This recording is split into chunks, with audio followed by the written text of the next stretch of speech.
everybody. Let me go back to the overlay so you guys can see me. Hello. Welcome back to Ain't Got Crit for another episode of Vampire the Masquerade Philly by Night. And we are back with our OG coterie. The best one. Don't tell the others. And I'm clipping that right now. Certainly the most divisive of them.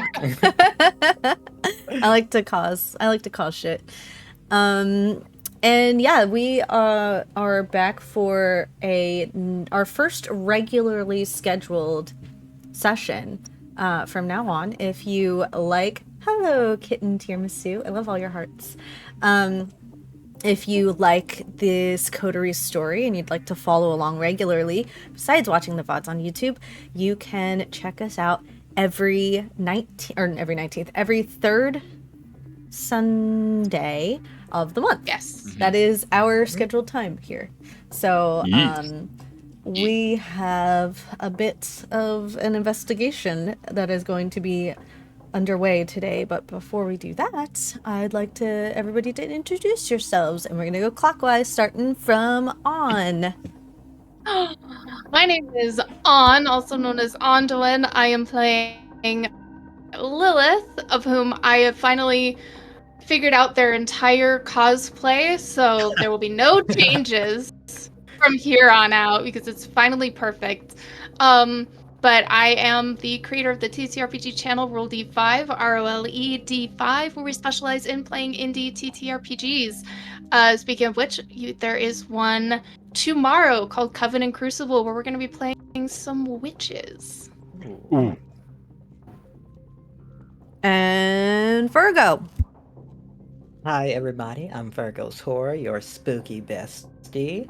I'm playing Tobias tonight, and I just do a lot of creative stuff when I have the time and energy to do so. And a lot of fun things are coming a little bit later on in the next couple of weeks, I think. And Justin. Hey everybody, how's it going? I am GM Justin. I am playing Knuckles tonight, and similar to On, I have my cosplay for Knuckles, so don't expect any real major changes outside of maybe the fangs maybe shortening down. I don't know, we'll see. And I'm also a team member for Roll D5, so you'll catch me over there doing random other shenanigans. So yeah. Yay. And oops, sorry. No, that's fine. Go for it. And I'm SJ. You'll find me over on Vox and Quill. It's a rename of the Evandale channel. I'm a game writer and a professional voice actor for video games. And I fucking love this table. I don't even like my character, but this table's awesome. I also agree. I love you guys so much. And I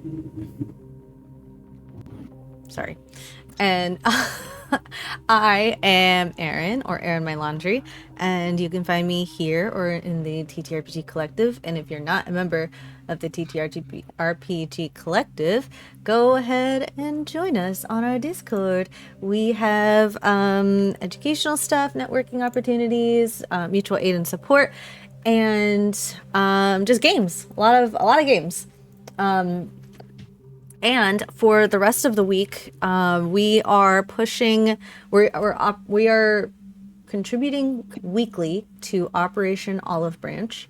And if you don't know what Operation Olive Branch is, it is a huge master list and network system to support families in Gaza right now.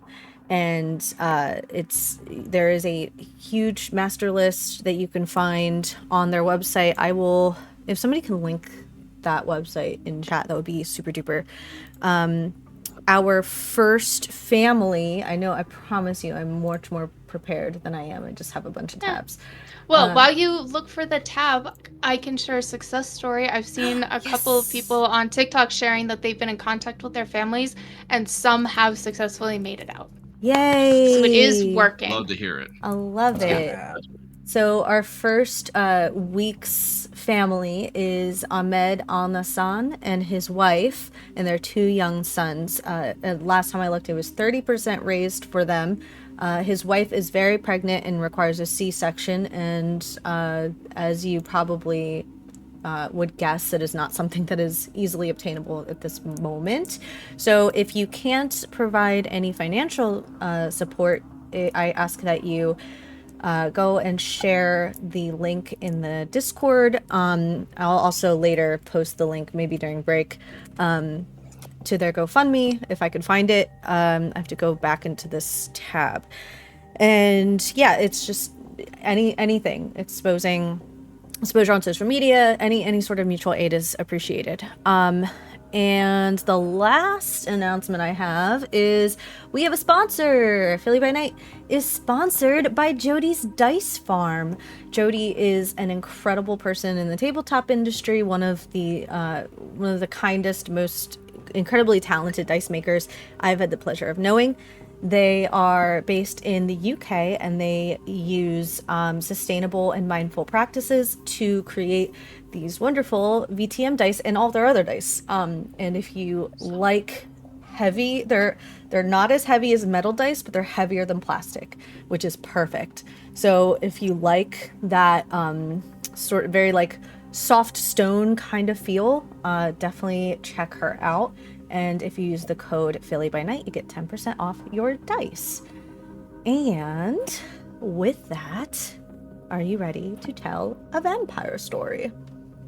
Okay. Let's get into it. So, Yes. where we left off, or a brief little recap of the last session. You all were tasked, little baby Sheriff Lilith was also tasked with this, to go investigate some strangeness, high strangeness happening among the more unfortunate kindred in the city. And you all stumbled across a sort of like circle of kindred who were, at first glance, it just looked like they were kind of vibing. But then upon more investigation, you realize that they were under the influence of something. I believe Lilith collected a vial of blood to test later. And Knuckles and Jayce tracked down and Jayce killed the drug dealer responsible for giving them the drugs. And you realized that no matter what disciplines you enacted during this scene, nothing seemed to faze the kindred under the influence.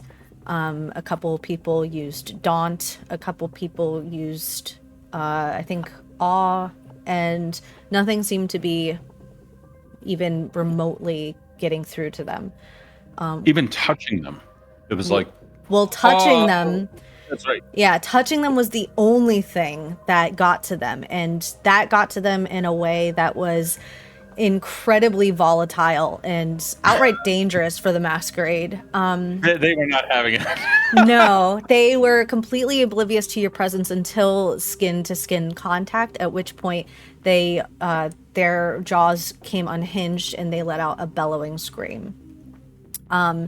They all perished, and Lilith called the local cleaning ladies to come and take care of them, a group of sisters who took the... Where did they take the bodies? You're muted. Yes, I am. Back to the Tremere headquarters to be tested. Mm-hmm. And Jayce, after you killed the drug dealer, you were able to get out some information, you and Knuckles, that the dealer picks up a box, a regular geocache kind of thing. And Tobias, you were the one that discovered the box. And there was nothing wrong with it, nothing enchanted, nothing magical, nothing in it. And I think Knuckles was the one that suggested that you all scope it out for the next time that there was a drop. During this time, things got a little heated in the coterie. Frustrations were high. Jayce was getting a little bit picked on for his old-fashioned ways. But with the burner phone... Well, with the burner phone and the kind of the rage against the machine in the way the machine is just a thing that doesn't really seem to affect the younger kindred as much. And Jayce, in a moment of just sheer frustration, you blew up at the others. And what did you explain to them? Philadelphia and places all around the world have undergone a second inquisition that absolutely ruptured our society. And when the Camarilla, those fools, decided to reveal themselves to the FBI of all things in hopes that they can get the government to work with them, kindred society was fucked. The Camarilla itself just completely, utterly fell apart. The NSA was now involved. The CIA has programs abroad. Queen Anne, the Prince of London, was decapitated in public. And all of kindred society just completely went to shit. So now everything is just watched. Humans know that vampires exist, but, you know, kindred society as a whole has needed to hide itself. And if we don't, we're all just going to die. They're going to find us, etc., etc. And Lilith, as a Tremere, as a relatively young Tremere, you have a really cheeky balance of arrogance and haughtiness that kind of resulted in you disregarding what he had to say. Although understanding the basic history of kindred kind, you do know that at one point there was a threat. But, you know, you've been around, you've only been alive for a few years. Nothing's happened to you. And Knuckles. Like the 50s was when she was turned? 40s, 50s, something like Oh, that's right. But decently young. Yeah, you're right. But I for some reason I was like 2018. That was No, that's Chase's character. Yeah, that's Aetherius's whole thing we were talking about earlier. Oh, that's right. Yeah. So, but you know, the American dream. You were turned after the Sabbat moved north, and after the Anarchs were instilled as the power of center and south. So still, nothing has happened for you. And Knuckles, you reacted in a very brouhaha way. Violence begets violence. Fuck around and find out. You know. You're muted if you're saying something. I'm muted?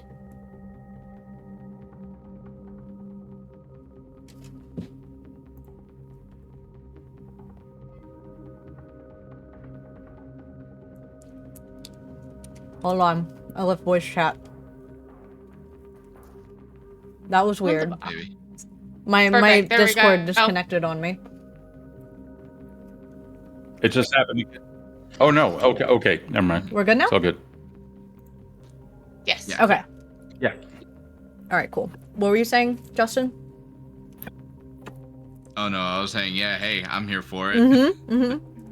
And Tobias, as you are actually, I believe, the youngest out of everybody, what is your reaction to this warning from Jayce? The whole time, Tobias is listening to both sides, listening to what his younger side says of being kind of cocky about it, as well as listening to the history about what we should be watching and what we should be considering to do as we move through this investigation. But at the same time, Tobias is kind of like, when is this going to be over?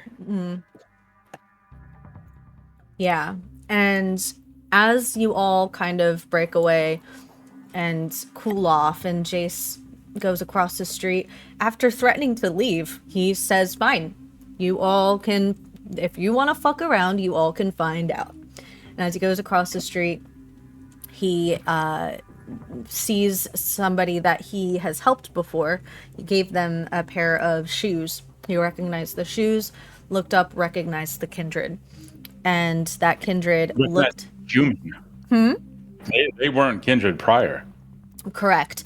And they were under the influence of this drug. And upon touching him, the kindred began to scream.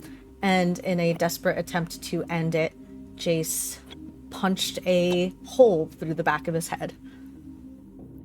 And we ended there. So we're going to pick up from Jayce's. We pull from a close-up of bits of meat and brain and tissue and skull bone.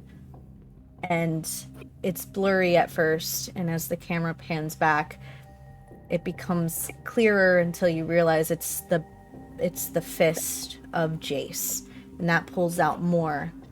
And the body that is around Jayce's fist kind of slops down onto the ground.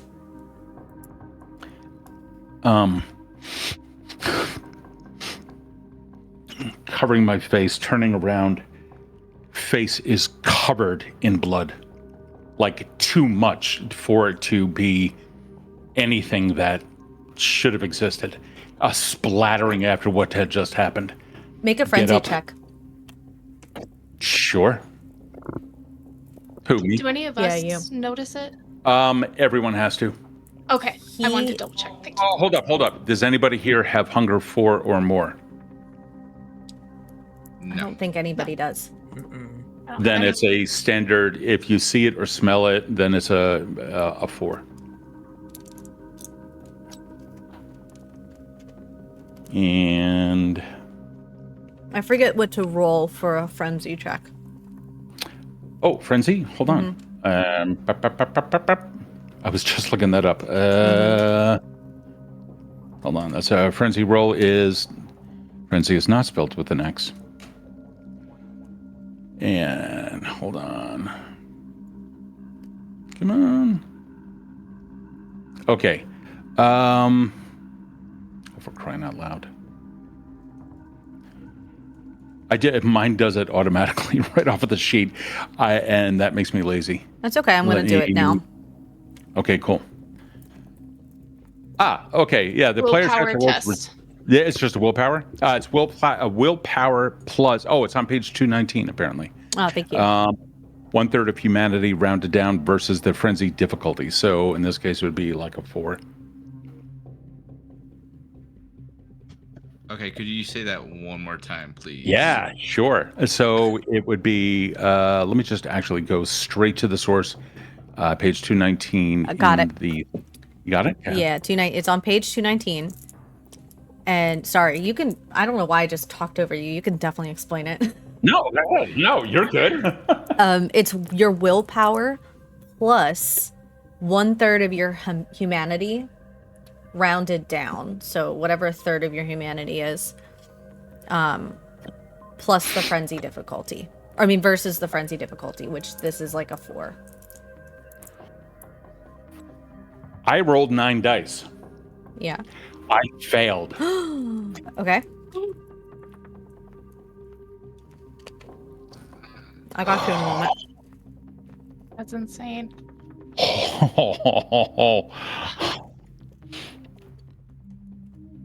Failure. Oh, shit.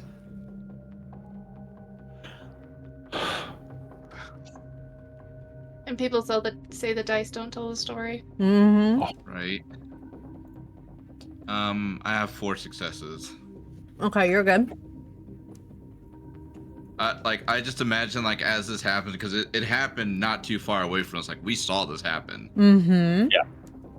I was doing just earlier, just as you were describing, it's just slow clapping, discreet, super discreet. So one of the things that you had begun to notice is that immediately prior to this, as the insults were building up, you can see that there was just bringing it down, tamping it down. And then as the humility kept piling on, Jayce walked away after he said what he said. Mm-hmm. Then sees that, the fuck, not another thing, almost resigned to, I can understand this person's plight. These are the homeless people that I help out here in Philly. Walk on over, touch him. He begins to scream, snap.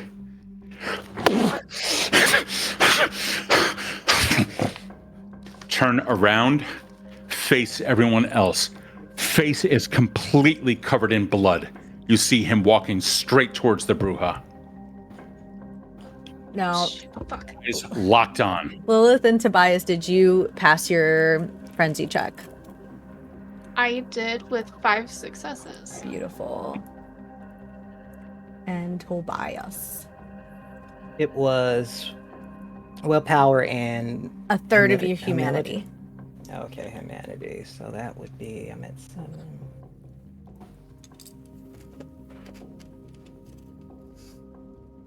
I think yours is 2. So humanity plus, or willpower plus 2.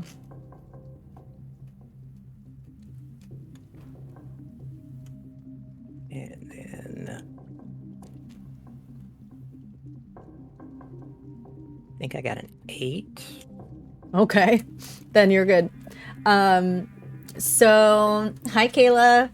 So yeah, so what we have, the scene is puddle of like a soupy mess of what was once a kindred starts to drop to the floor, and it sounds like if you were to take like wet soup and pick it up in your hand and then drop it on tile, and then it starts to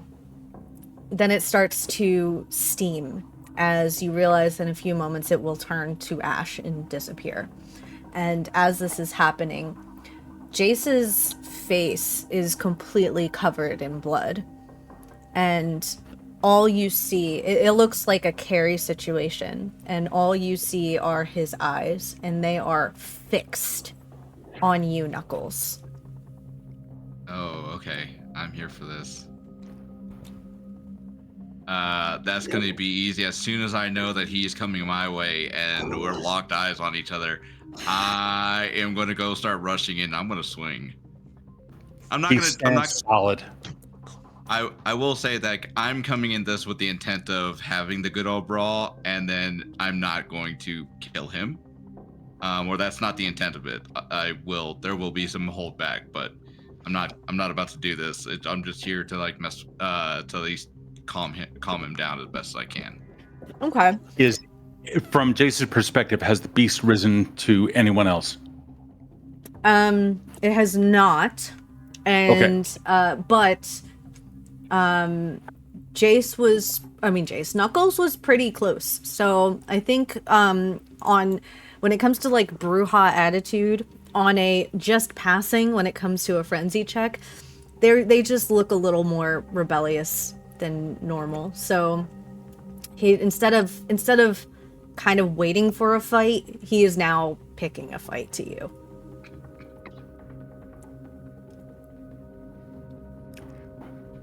Once Knuckles starts approaching, like you're running in, I assume. Oh yeah, like Yeah. I'm dead sprinting right at this point. At this point, it's just standing still, like standing ground, like get a firm stance. And you can see he begins to sit down into it, lowering his center of gravity, and then just waits. Once you do that, I imagine like that's when you'll see Knuckles jump up and like pull back for that punch as I'm like coming in for that, as I'm just coming in to like lay down. And he stands there watching the fist and even corrects the position of his chin to make sure it lands. Okay, so you're not gonna stop it. Nope. So Knuckles, roll a strength plus brawl, Alrighty, I can do that.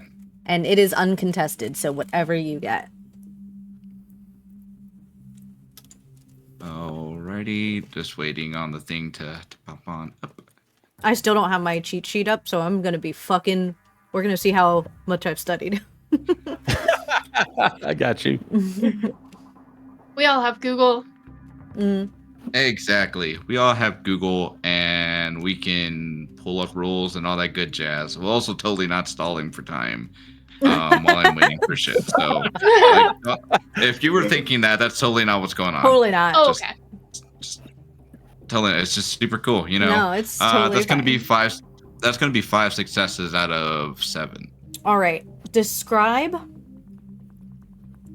I want you to describe this punch, but instead of describing what the punch feels like or looks like on the outside, I want you to describe how it feels to punch a surface that is completely coated in warm blood.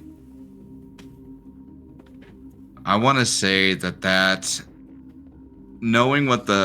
obviously knowing how blood feels and coming into contact with it, there's almost a bit of distraction that comes with it, because as soon as my fist comes into contact with Jayce's face, like that thing clicks in my head that food, but also I'm about to lay this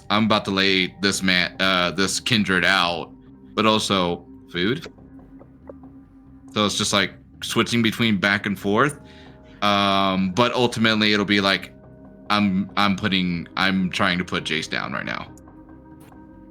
When you strike him, do you at all feel compelled or want to, or actually do, for good measure, lick the blood off your fist?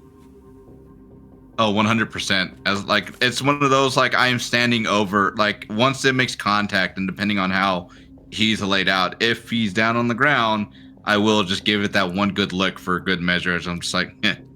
Make another frenzy check. Hold on. Do we get to resolve this damage? Oh, yeah. Yeah, you do. That is Can going... we take care of that first? Huh? Can we take care of that first before he takes any other actions? Yes, sorry. Okay. Yes. I think it's just superficial damage. Yeah. I forget if I have to roll how much it is, or I just describe it. If I just describe it, I'm going to say it's 2 superficial. That's it? Only 2? Yeah. He just punched you in the face. Yeah, and I'm not coming at you with full strength. You've seen me coming at something with full strength, and this is going to hurt, but this is not it. It's a human punch. Sorry, go ahead. When it comes in, you're hitting a surface that seems to only budge about 1/4 of an inch. Your fist moves out of the way before Jayce's face does. However, absolutely damage is caused. You can see the skin has separated just where the knuckles had hit. You left your fucking mark. And as soon as you land and you look at your fist, by the time you look back up, no wounds. Are you done? Are you done?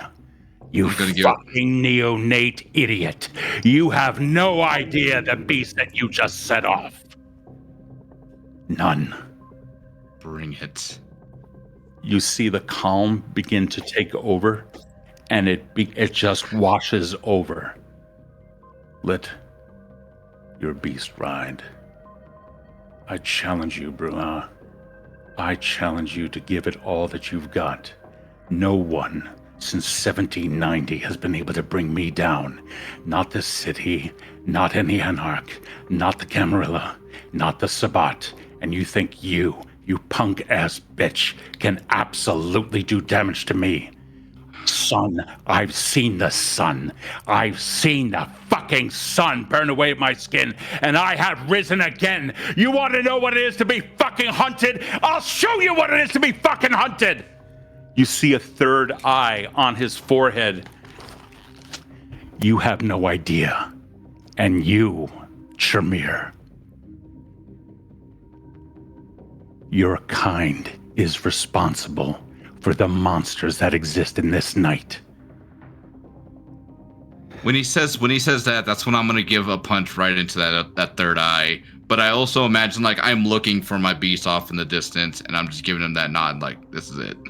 After he says that to me, also, I love that eye. That's just, as he says that to me and is then distracted again by being punched, the body that he destroyed, is it still there? Mm-hmm. I'd like to take a photo of it. He's standing, like, right near it. He hasn't moved. Remember, he stood still. But is he still distracted enough that I could take a photo without him realizing that's what I'm doing? Well, I imagine that he sees Lilith, and if Lilith is coming close to him... Oh, no, she's got a zoom on her camera. She doesn't have to come close. Okay. So, if the... Absolutely going to try and be sneaky. Yeah. That was a lot. So if we need to Actually, go you over know what? something, No. She's gonna start taking a video and just has her phone in her hand like normal and is just taking a video. Which means it looks like this, right? Or like this, or No. you're trying to cover it up. So the way she's standing, she's holding her phone in her hand. So the way she's standing, it would just kind of, she's just holding it like that. So, After I can roll for sneakiness. first, okay, hold on. we got a lot of stuff going Yeah, on. so this is a big reveal. Okay, so Lilith, I want you to roll a composure and I guess it would be politics before you do anything.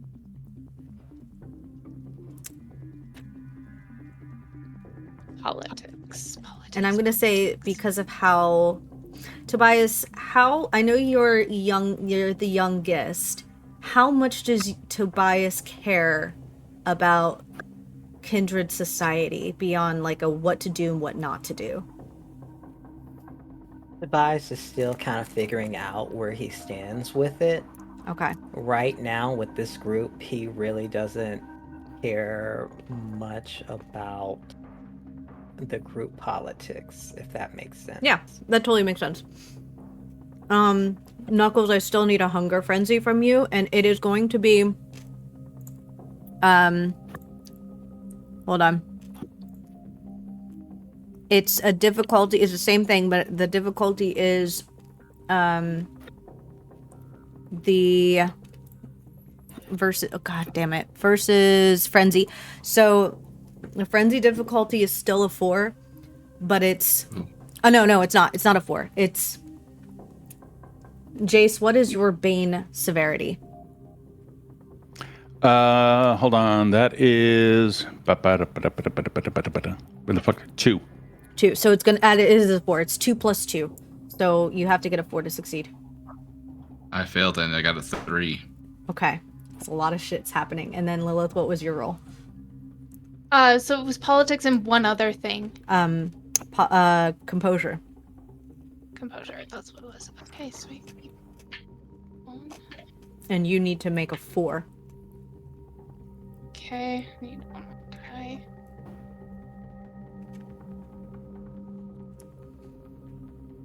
I bet it. You did? Barely. What did you get? Barely. I got 4 successes. Okay, cool. Okay. This is what happens. That really stressed me out. It's not done. So I know. Getting started. the hat comes off. The Malkavian stops shouting. And Lilith and Knuckles, you look like a cat with your mouth just having left your hand as you glance up and you see the third eye. Yeah. May I? Uh-huh. Did you lick that blood? He did. That's Oh, why yeah, he I had to did. make a hunger frenzy. Which he failed. You've never tasted anything like that before. There is a rush that dances right over your tongue and into your body, and you are feeling it straight from it. It just emanates right from the mouth and goes into what used to be a circulatory system. You can feel a tingle just simply going straight down your neck, all the way down your arms, down to the fingertips themselves. You feel like this is nowhere near enough. You need more directly from the source. And while that happened, while that you were having that experience, Lilith, a different kind of dread comes over you. Mm-hmm. You realize that there's a reason Jayce has been so angry and so combative with you. And maybe that's why you've been so combative with him, even though you didn't realize it until now. He is Salubri. Your clans despise each other. There is not a shot in hell that you two would have ever willingly worked together had the Baron not forced you together and had Jayce not claimed he was Malkavian.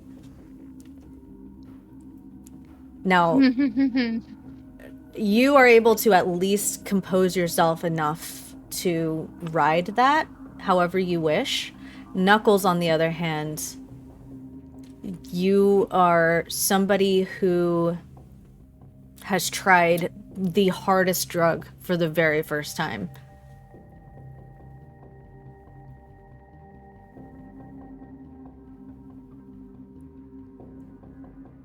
I believe that as soon as I do, and it's just like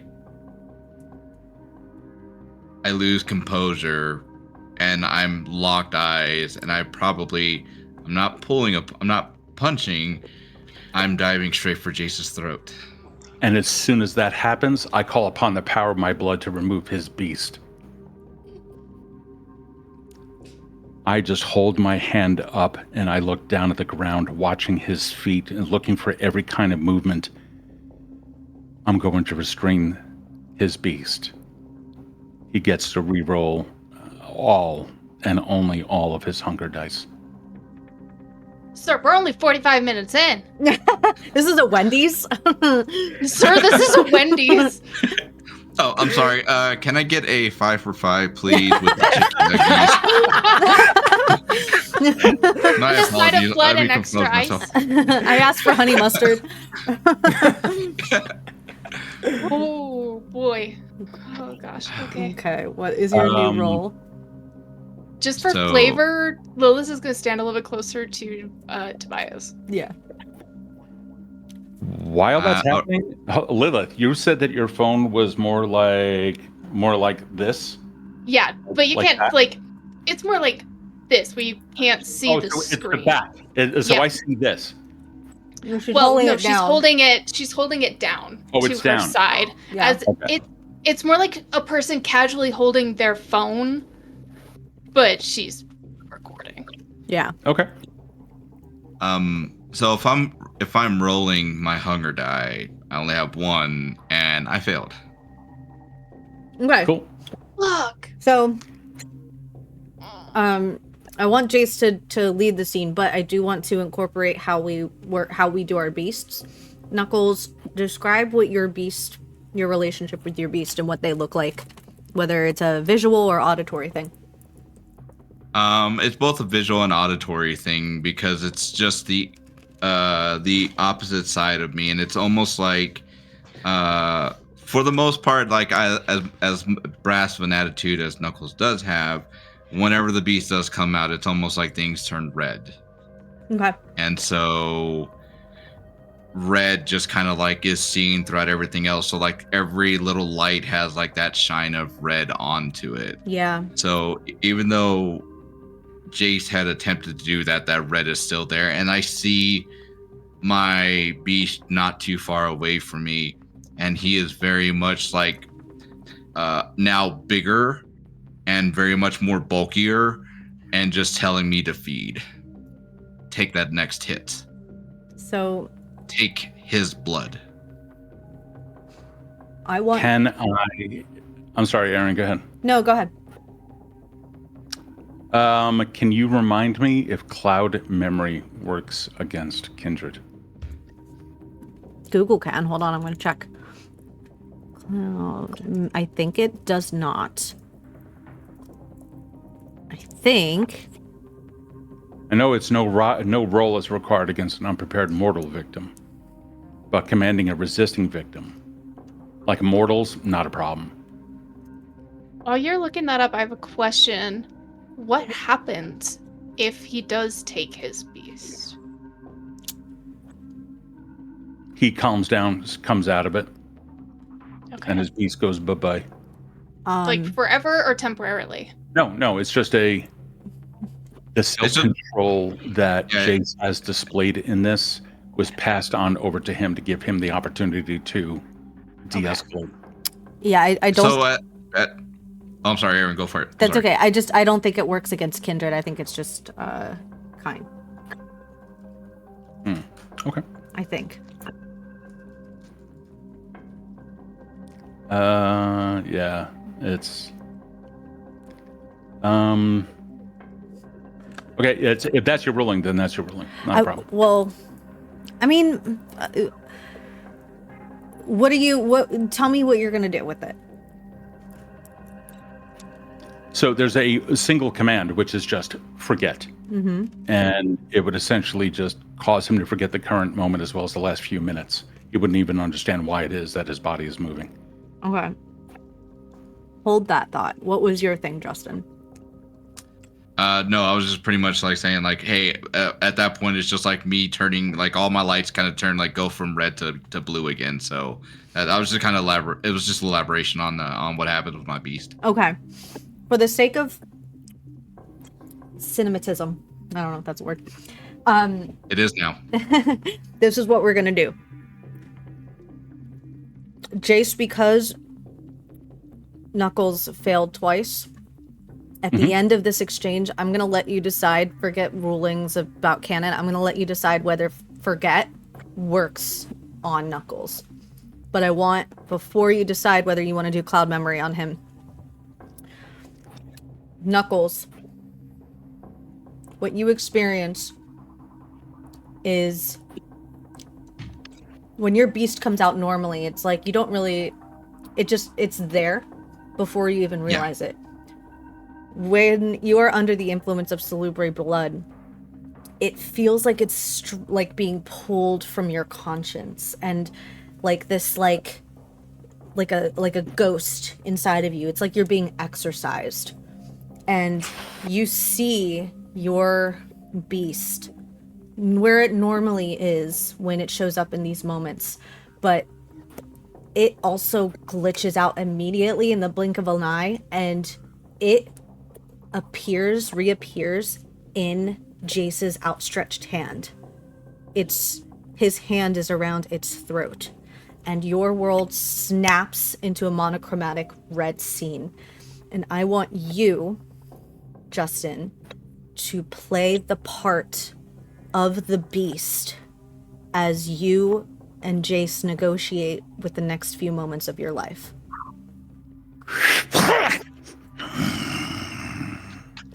Clever fucking move. No, mastery. Mastery of the self. You need to learn that yourself, Kin. You need to learn that from your own sires. Your clan wasn't always like this. Your clan wasn't always so iconoclastic and so angry. Yeah, but remember, we changed with the times. Yeah, we're still around here. There's not just like 5 of us laying around here. No, there's many. And just remember, I will fucking get out of this, and I will go right back to where I was. Yes, you will. Do you feel better about your little self now? Now that I've validated you? Listen, neonate. Know who your elders are. And as he lets go of your beast, you snap back in, and your world is back in as much color as you can have in the middle of the night. And Lilith and Tobias, while that is going on, you see nothing. That all happened in an instant. You just saw his hand go up and down, and Knuckles stagger back about 3 feet.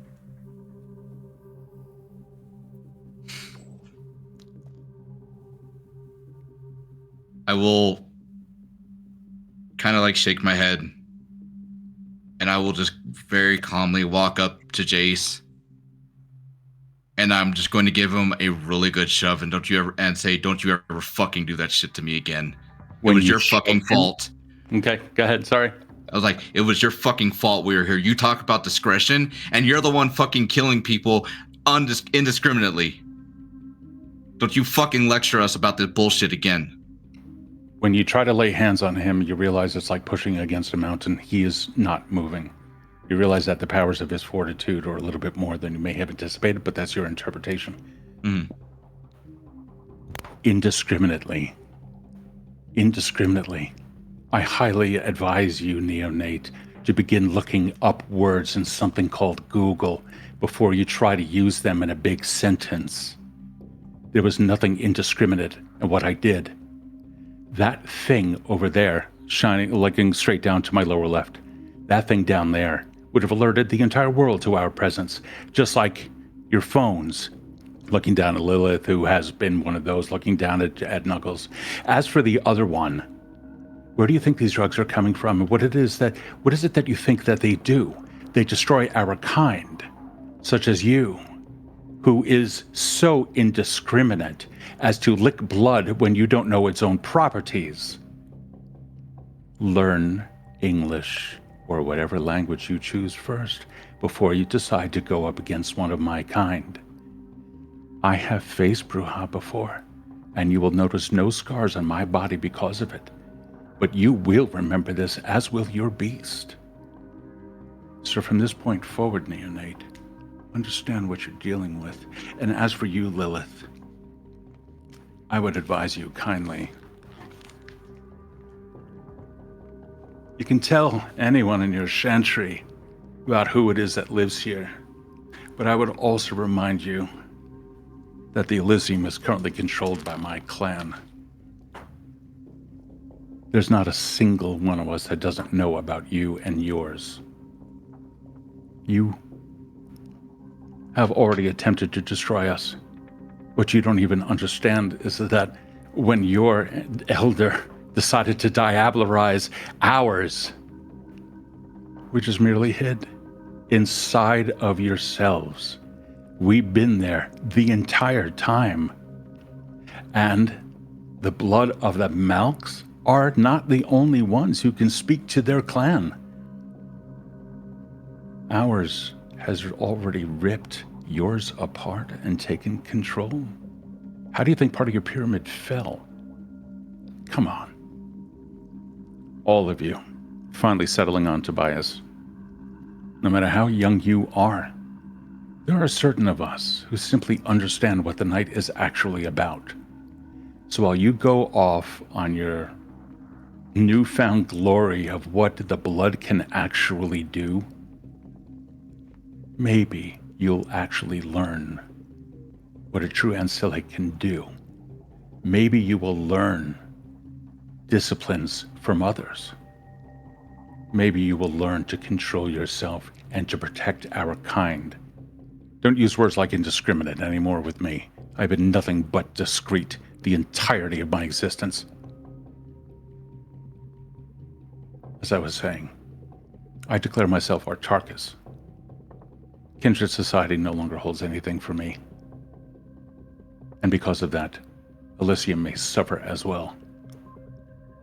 So will some of your other holdings if this matter is not resolved.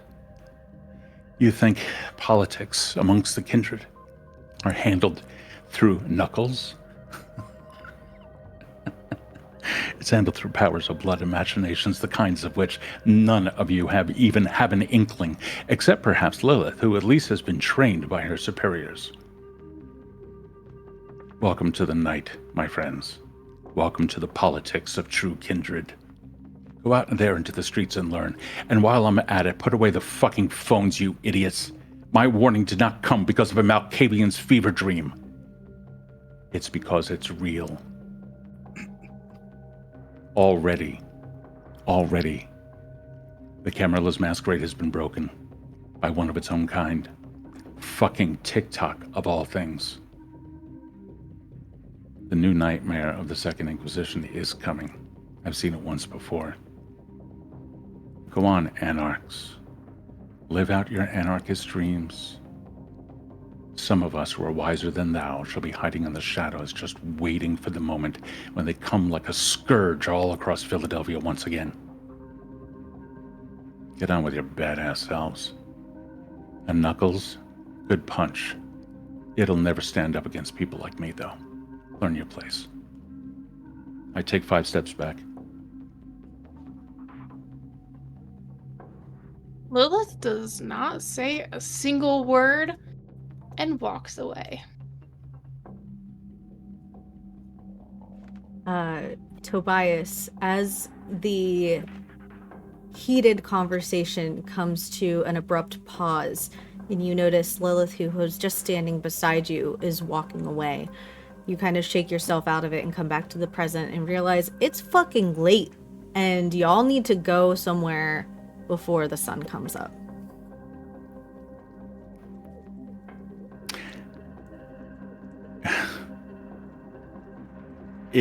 How much of a risk is there? Of the sun coming up? Yeah, like where are we on the timeline of that? You got like another hour left. I wait 58 minutes. I want that first ray of sun to give off that nice little gaze. And then I heal that aggravated back down to nothing, cover myself up, and immediately find hiding. I think you'll see as Knuckles will just start to walk away. I'll have my eyes locked on Jayce as he walks away, but then he'll eventually turn around and kind of look to head to a spot for him to sleep for the night. Tobias kind of stands there confused about what just transpired and kind of looks in the direction people went off to, kind of like, what the hell just happened? Tobias. Yes? You look confused. It's a lot. I didn't expect all of this when I first turned. No? I thought it would be fun. No. There's no sparkling skin. There's no honor in this. There's no bloodbaths unless you follow other beliefs. This entire world in which you now find yourself is not the dalliance of yesteryear. Our world has absolutely turned to shit, and we haven't changed. We honestly haven't. So many of us just haven't yet learned the lesson. So for you, my little neonate friend, see what it is that has transpired. Learn from it, and understand that there are always better. And when I say better, I don't mean of quality. I mean of experience. You can learn, and you can survive these nights. Never, ever forget, though, that you were once human. And that can still reside within you. Let that be your guiding force. I didn't punch the Bruja. It'd be useless, fighting fire with fire. But I can take anything that little boy can actually dish out. You? I've seen what you can do in combat. You're formidable. Just be careful of the blood that you spread. That's all. Know your surroundings. Everyone's always watching. Everyone's always recording. Understand that. And also, one other thing. It really isn't too far-fetched what I said. If you want to survive another night, hide. Learn how to hide everything you've done. Learn how to hide who you are. Learn how to hide that your skin is as cold as the night air. Learn to refresh your body with blood. I can teach you these things, but so can others. You're not alone in this. And your confusion, completely valid. Be well. I'll be watching. Good night. Same to you. With that, Tobias starts to walk off slowly towards a grand little run-of-the-mill hotel nearby. This is your haven, correct? Mm-hmm. Can you describe? I believe you said it was a club on the bottom, or like a club on the bottom and then rooms on top. Mm-hmm. Can you describe how your night looks when you pass, how you get to your haven through the club, and what that sort of ritual looks like? Well, once Tobias gets inside, it's getting kind of late in the evening for a lot of the party goers, and it's just a sprinkling of people in. Some kind of sitting at the bar, finishing out their last drinks. Some people passed out. A few scattered around tables, sitting, chatting, trying to find their last partner to leave home with. As Tobias goes through, he gives a nod to the bartender and slowly starts to walk up the creaking steps of the old, I guess, factory-ish type building. Mm-hmm. It's all brick, looks dilapidated, but They've obviously turned it into a hipster-like little bar. And as he starts to go up, he starts to see a few people standing up at the balcony looking down at some of the people who are still there, kind of eyeing them, slight whispers about who they see and who they like.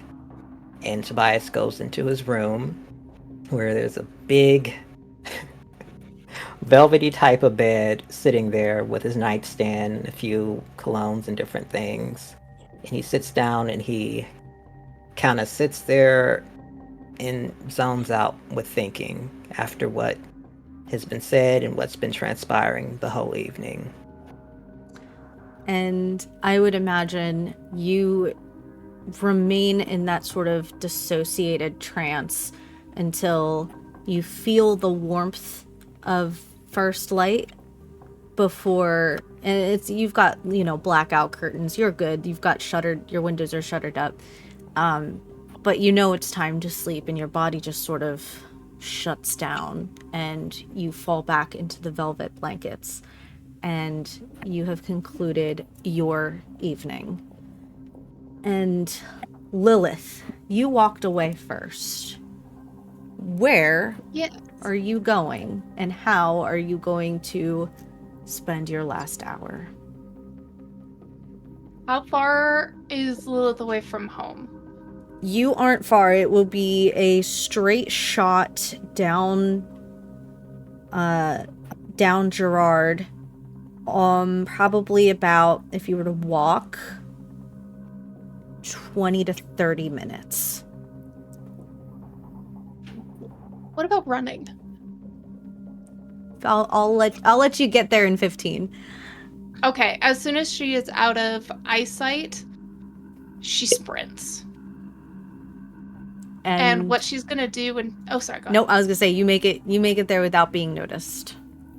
I forgot his name. Silas. You read my mind. I love you. I love you too. Okay, so gonna go talk to Silas. Mm-hmm. Like, doesn't even allow announce, just bursts into the room. Yeah. This wouldn't be the first time you have walked into his office without knocking or warning him, and he is rolling up the sleeves of his button-up shirt, and he takes off his glasses. You catch him as the glasses clink onto the mahogany desk. Good morning to you too. Oh, it's not good. And it's not going to be good for you either. I apologize for the aggressive interruption. I know I've done it before, but this time it is very, very serious. And she relays what happened and shows the recording. And as soon as they're done, she says, "What the fuck?" Have you shown anybody else this recording? No, it is just you. Do not tell anyone of what he is. In fact, all right. I need you to be nicer to him. For now. She closes her eyes, takes a deep breath. Yes, sir. Lilith, you are the sheriff. And for now, you have a little bit of an edge being the sheriff. We could use that power. We'll deal with the salubri problem later. But, I mean, it's been rumored that there was a salubri in Elysium. I didn't realize. He says that they run it. That means there's potentially more. Well, hold on. They started the Eastern State Penitentiary. How much do you know about the salubri in Philadelphia? On doesn't, but I'll pretend Lilith does know at least a TLDR version. Brief items to at least pass by. Well, you know that the Salubri were the Quakers that founded the city. William Penn, who founded Pennsylvania, is a Salubri. The founder, George Fox, of the Quakers in the 18th century was a Salubri. They were born from one angle, out of a desire for good. That's debatable. Our clan know them a little differently. They are,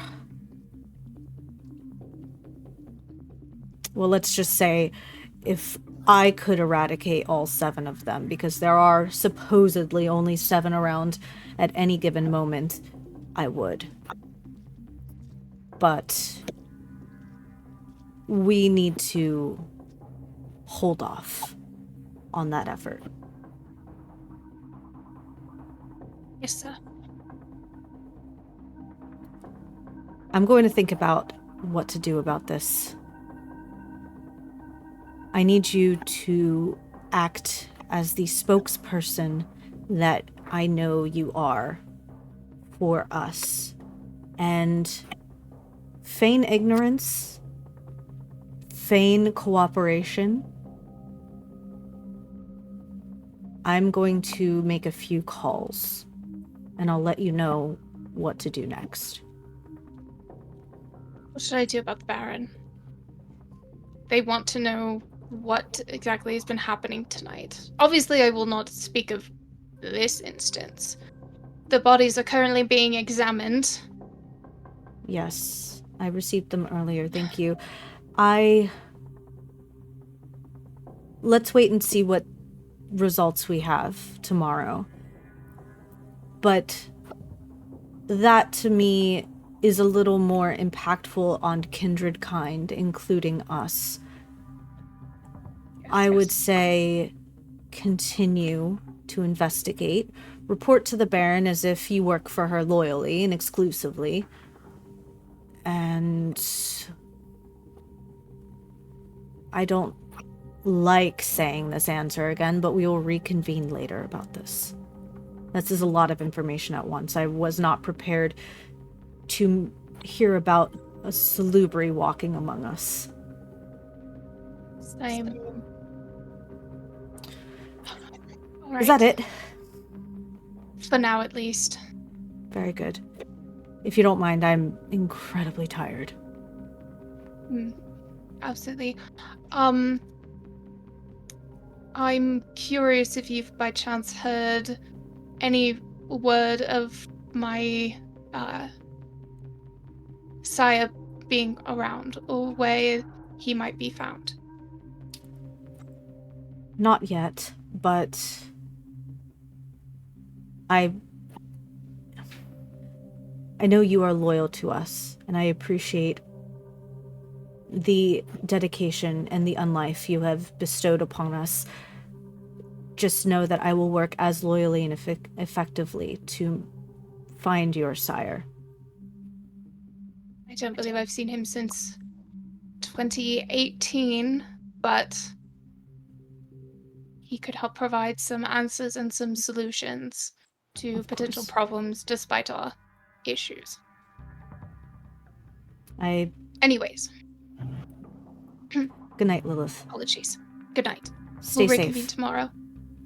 You as well. He looks very concerned. Like he had been very professional up until this point, and you see a break in that like stone stoic face, and there's almost like a flash of like a paternal sense that you get from him. This you can tell this is sort of out of his wheelhouse.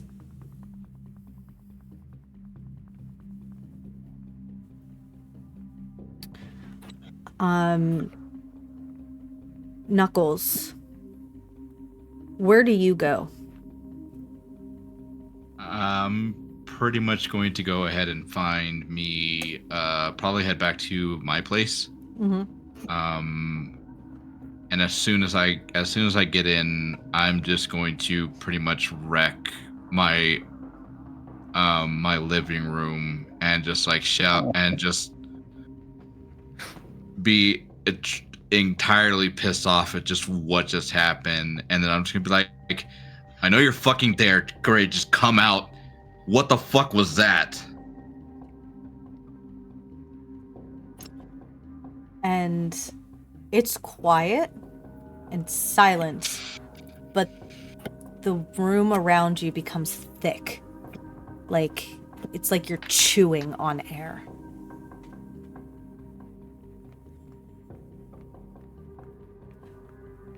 We have a problem. Yeah, no shit, we have a fucking problem. No one controls me, and no one controls you, but nobody fucking touches me. Yeah. Don't I fucking know it?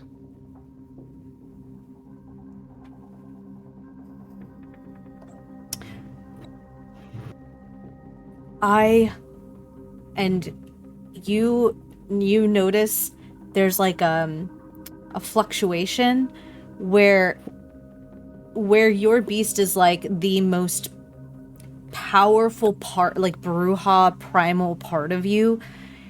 It's almost like if this was like a leashed animal and it were to be yanked back by a lead, that's the fluctuation you're getting. It's almost like it's being restrained or like afraid of being restrained again. Mm-hmm. And you feel the hairs on your arms start to prickle with electricity, and your mouth gets really dry, and you show all of the human signs of fear or panic or a fight or flight. I want him dead.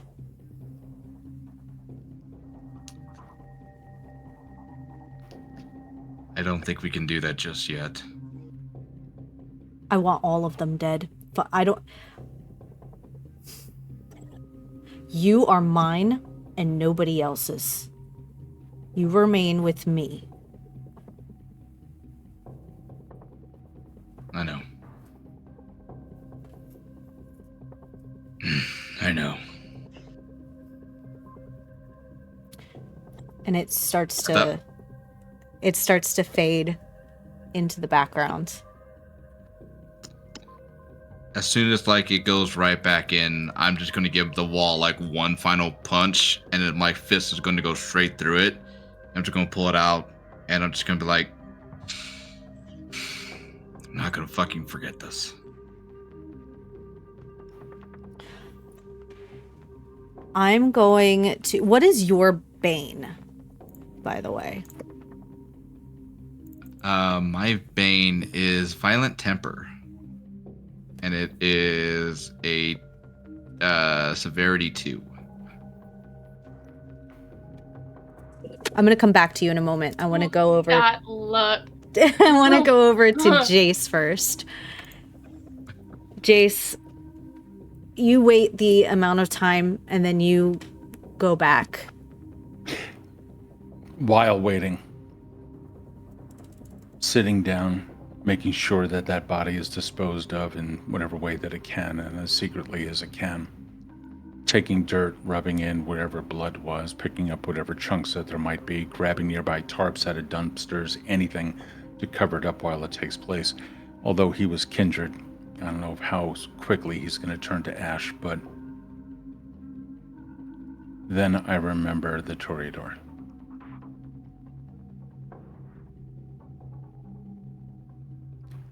The tears begin. The eye has stopped weeping, but now the blood tears begin.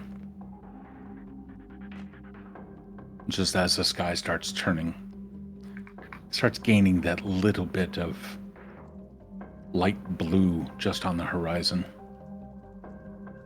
I can feel it rising again, but my compulsion is just too great. They're all neonates.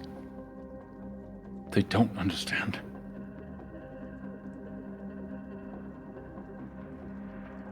He continues to talk to himself, reminding himself of his purpose here, to guide the young, to protect the innocent. They don't have anyone to tell them the truth. And when the truth is spoken, they won't listen. And it's going to be the demise of them all. That's all this fucking city has ever seen.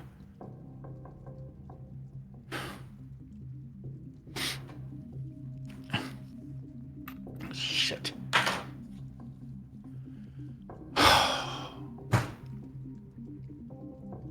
What's up, son? First light dodges out.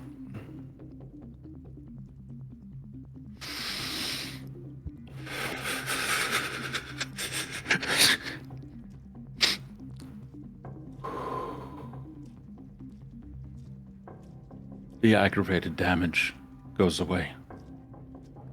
I can see the scars forming on my skin. And then I make the superficial go away.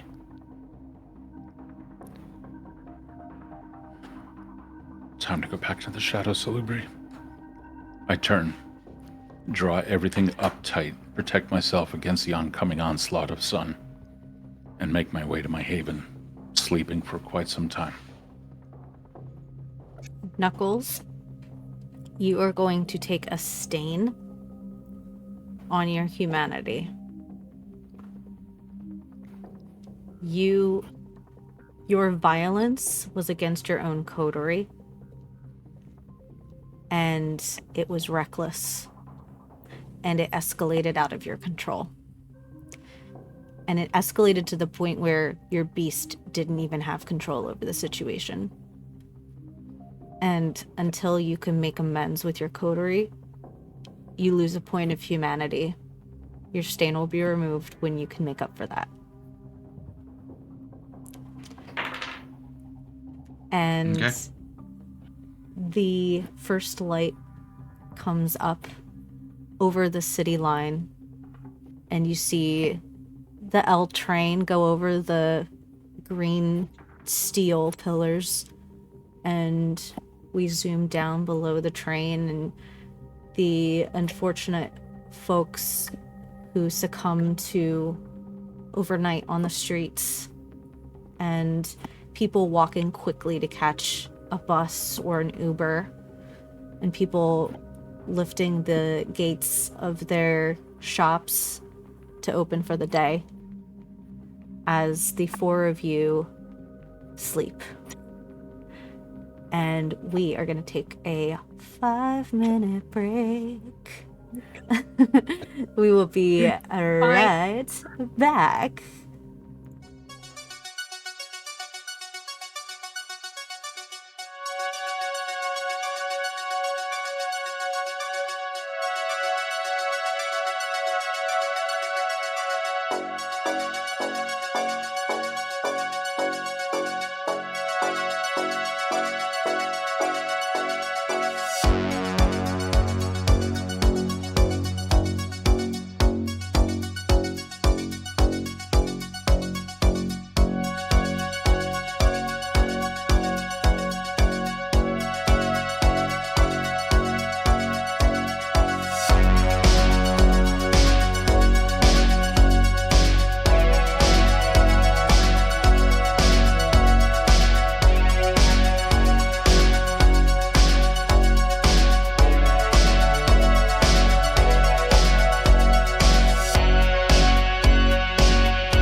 I know how And- Lilith is gonna handle, so we're good.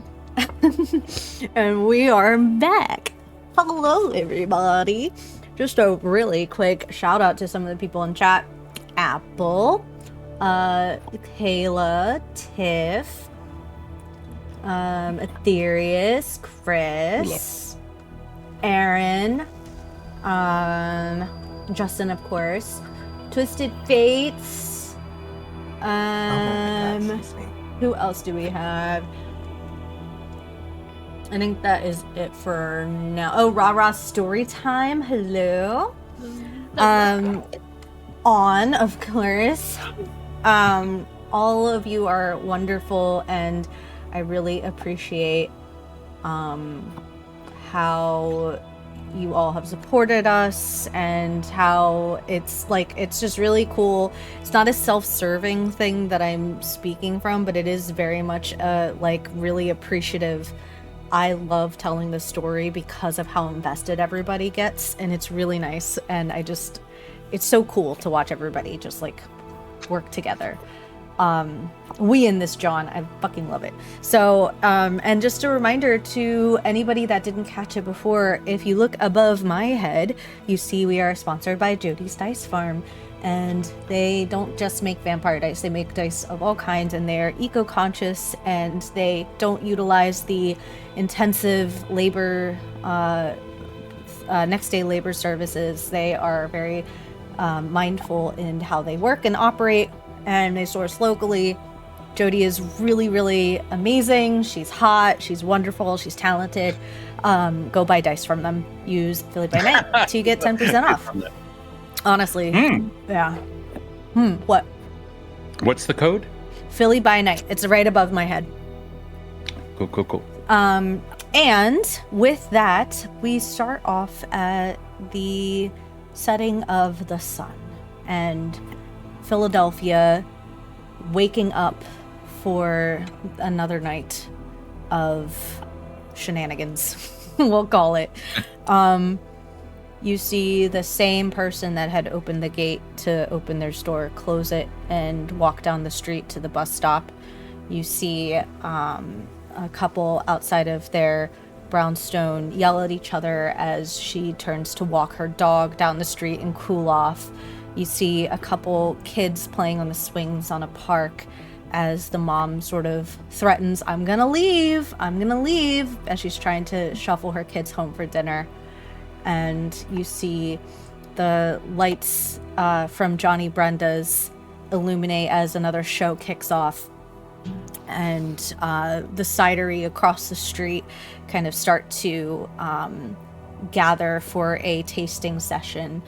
And everybody that experiences life during the day in Philadelphia also experiences some kind of life at night, except for the four of you who no longer have a life to live. Instead, you have an unlife to survive.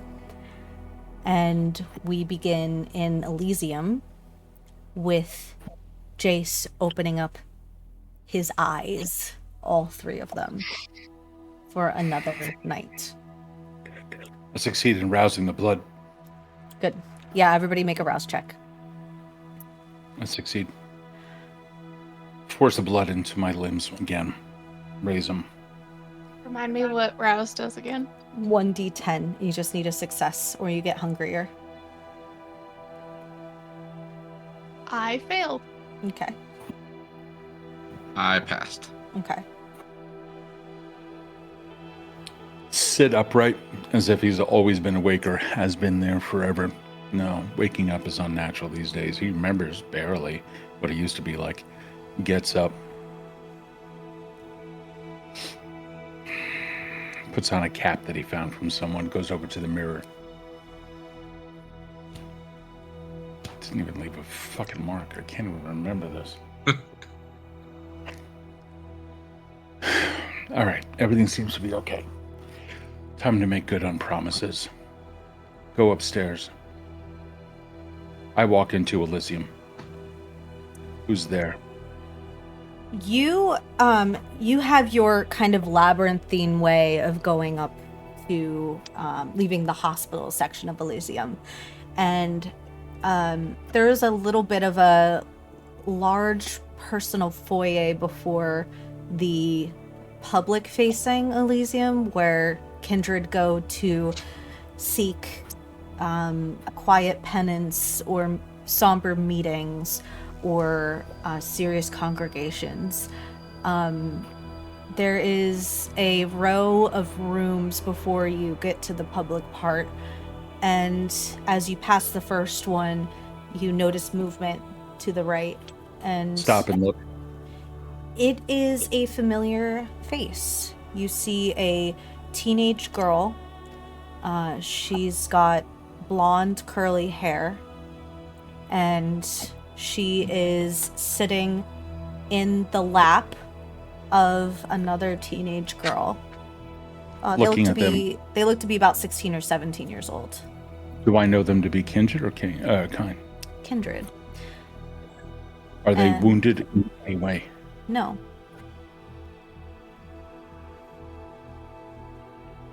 You're here alone. She was sitting in the lap of another who is a redhead. And the redhead is reading aloud to the blonde as the blonde has her eyes closed, all three of them closed, listening quietly to the story being told to her. Back away. They're fine. But that reminds me. I looked to see if they had any wounds. Is anyone in the hospital? The book kind of like lowers a little, and the blonde opens her eyes as she notices you back away. And did you ask that question out loud? Okay. Mm-mm. She notices you back. That they were preoccupied. I just left them alone. And they're not injured. They're here seeking asylum, and far be it from me to intrude on their own peace. Regardless, she does hear you. And Okay. the blonde looks at you and says, "You changed your hat." Found a new one. Time for Philadelphia may change a little, unfortunately. So, change a hat with the season, I suppose. What do you mean it may change? And she gets off of the lap of the other and walks towards you. You know her name to be Janae. Janae.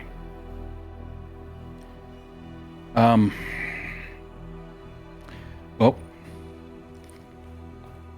let's just say that I outed myself to those I was with, and kindred politics here, whether it is between the Anarchs or the Camarilla or anything else.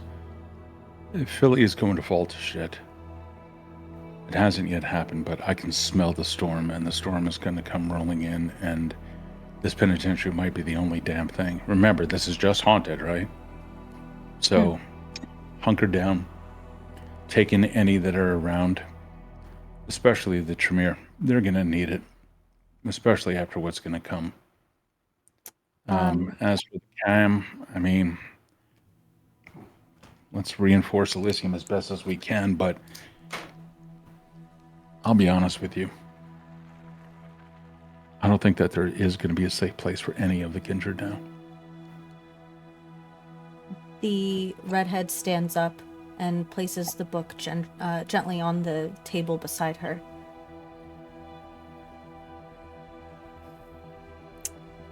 Do we need to get...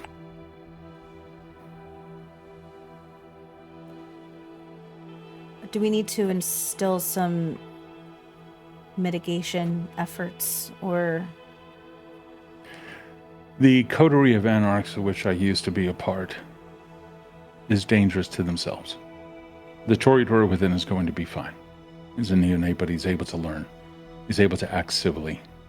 I mean, hell, when you have confusion, that means that you're actually thinking, and that's good. The Bruja Knuckles tried to damage me, unsuccessful. But his pride's going to be hurt, and with that, the beast is going to rise again and again and again until he gains some sort of control. But I can only hope that, by Salah, that he holds his peace. As for the Tremere are going to be the Tremere, and then they will always be Tremere, sharing blood amongst each other, doing whatever it is in their secret little rites and rituals. So, the one known as Lilith is going to be a problem. Also, I mean, she's teetering the line of actually getting a little bit of wisdom, but she's so full of the propaganda that she doesn't even understand her own place in her own society. She believes that she has the power, but she doesn't have the power. She understands way too much, and she's incredibly intelligent, but she's too intelligent for her own good. She hasn't thought critically about her own situation and her own clan situation. And the Camarilla, I have no idea what the hell's going on with them, but just a couple weeks ago, up on fucking TikTok, breaching the masquerade, come on. I mean, at least we can say that, you know, we're wearing prosthetics and other things, and, you know, it's just a haunted fucking nightmare out there, but that doesn't excuse anything from the Second Inquisition. The actions of the Camarilla are going to come down upon all of us, and Elysium is not going to be observed by anyone. The Anarchs barely understand the meaning of the word. The Sabbat whatever they're up to, they don't understand what Elysium is. Only the Camarilla do, and that's the only organization in this place outside of the Baron. And even then, the Baron has a very tenuous grasp on this entire city. So I'd say hunker down. Storm is going to come rolling in. It's going to be held to pay for all of the actions of everything that has ever happened in Philly just in the past month. It's going to be bad. It's going to be bad for all of us. And you, and me, and the others. We may have to leave. Again.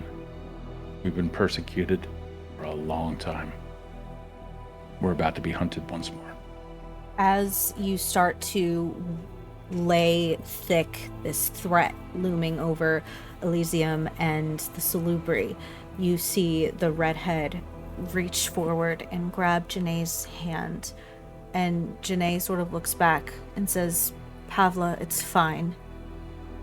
And Pavla says, like, kind of steps forward and hisses, "It is not fine.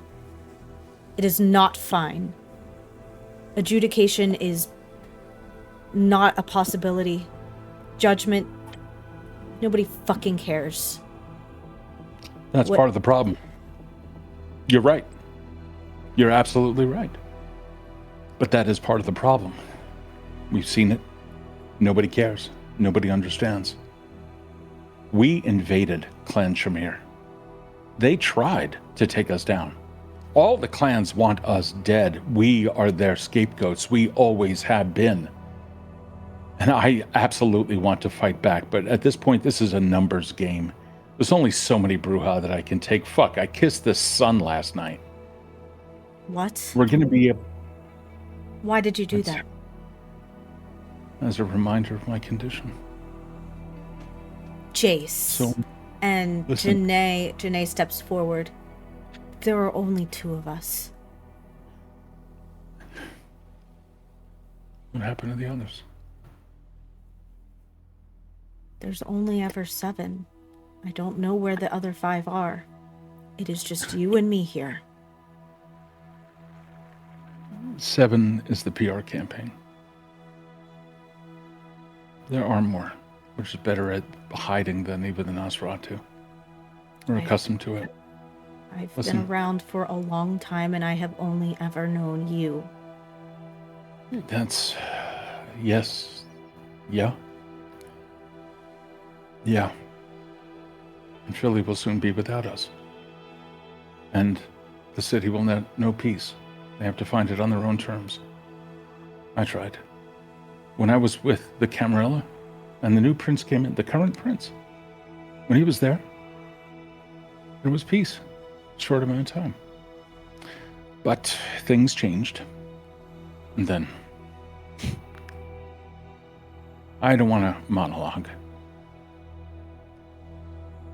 You know well our condition. And we, the only ones who, by our blood right, we understand what peace is. We understand what brotherhood and sisterhood is. We gave the name to the fucking city, for crying out loud. But the kindred of Philadelphia will not even understand its origins. The very blood that they drink is of that which was spilt in this city.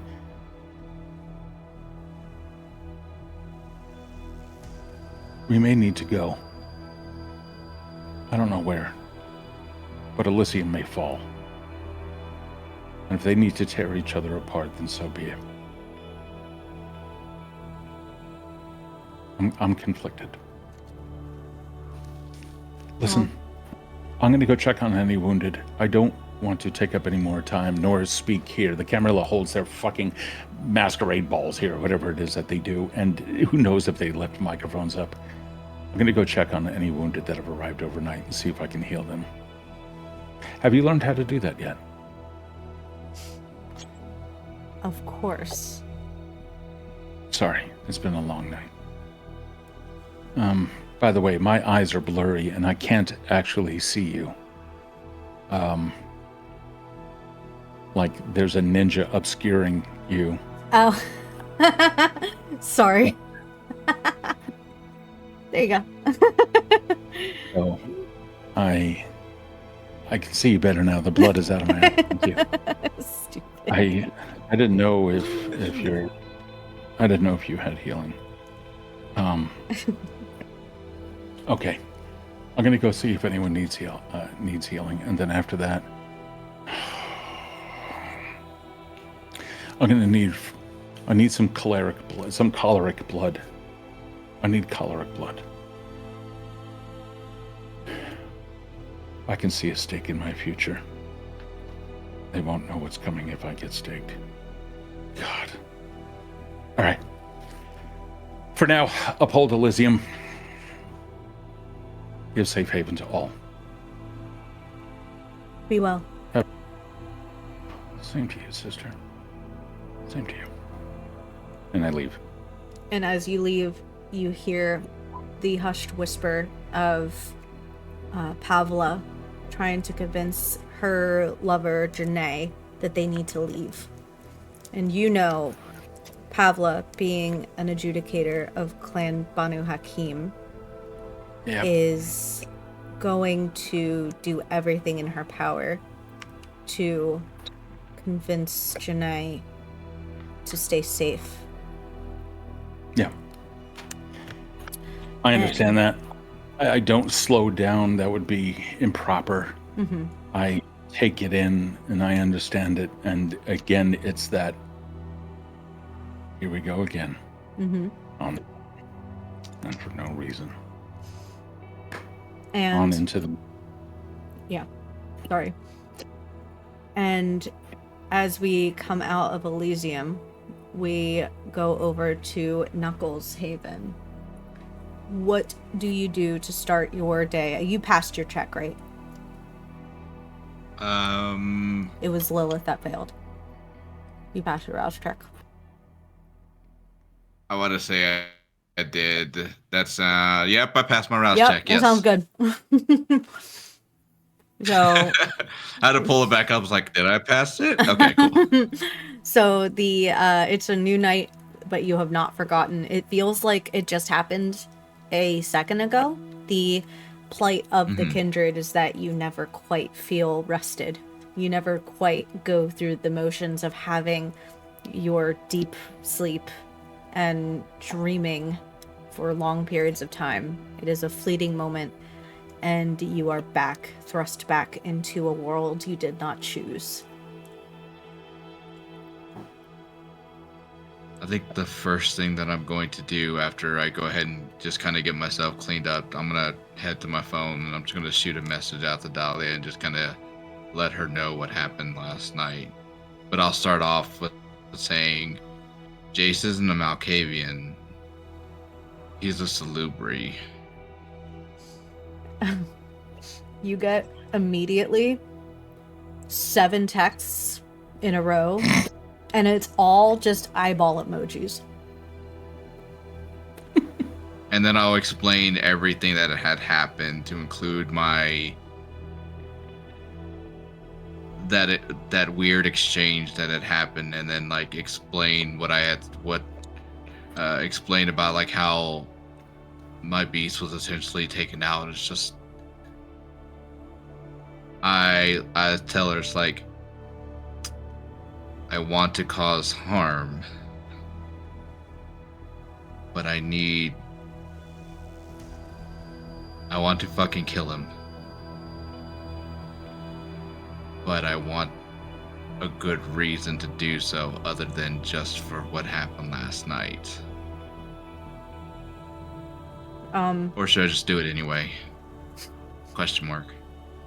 You get a text back pretty quick that says 2 questions and then another text. She's the kind of person who breaks her text down into thoughts. And yeah. So it's 2 questions. Did you take your meds? LOL. Did you drink blood? LOL.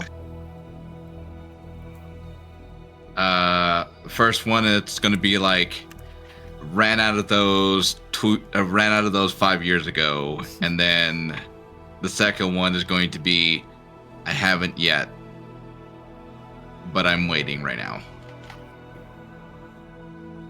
now. You get a response. Do you need blood? Is it just a hunger thing, or is this more serious? I'll respond back and explain how I'm waiting for the source that I'm getting my blood that I'm planning on getting my blood from to tell me that it's time. And then I'll probably like look to get a snack of some sort, but otherwise like that's all it's going to be, is just a snack. I'm not going to be fully fed until that happens. Gotcha.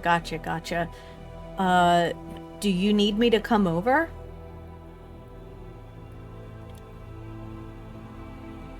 I'm gonna repeat the question.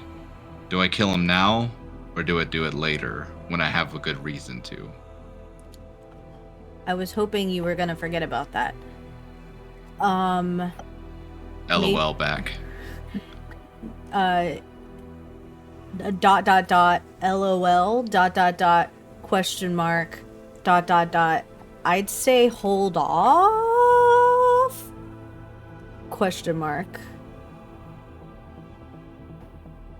It'll be a response saying, you said very confidently. I think you see a cry laugh emoji, and she says, don't do anything too crazy, like all things considered. Call me if you need anything.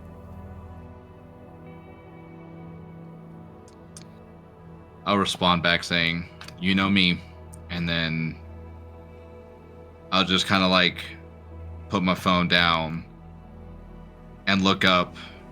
I'll probably be looking at nothing, or I'll probably be looking at my beast and say, and that's up to you, Erin, what I see at that point. What are you gonna say?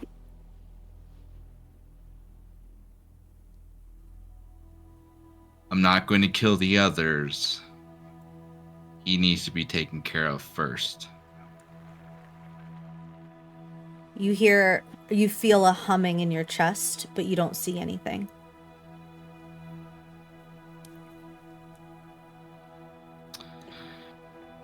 I'm just gonna get on up, get my vest on, and then shoot a message over to Lilith and be like, hey, what's the plan for tonight? In the group chat, but I'll also send that also directly to her as well, so it'll be like that same message heading out twice. Okay. We're gonna go over to Lilith. Lilith, you wake up and you have a letter underneath your door. Ooh. You gonna open it? Oh yeah. It's just a folded piece of paper, and it says, remember our conversation last night. Be good. S. She'll then go in, toss it in the fire. And you get your text message. She sees the messages. she'll see the messages. Can't talk with these teeth. Yeah. It's hard to like set my mouth right. Right. That's our bane. Right. Yeah. Yeah. And the first thing that she's gonna do is open up her wardrobe and open up to a secret compartment and put her phone inside and grab a new one. Okay. So she puts that away, grabs her new one, and it's all the same number. She just doesn't want the video to be on the phone she's carrying around. Okay.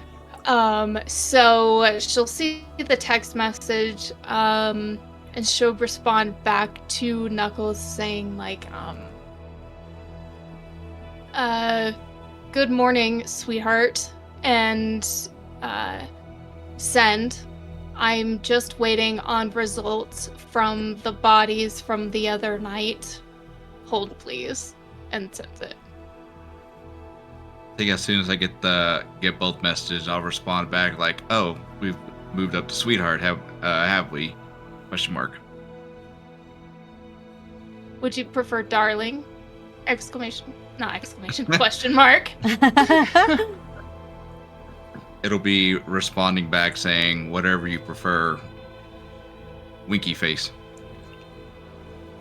She'll send a black heart back. Is this one in the group chat or the private chat? Oh, the private chat. Okay. Private chat, yeah. No, what I mean, if it was group chat, like it would still be there. Anyway. Jason, hold for a second. The fuck?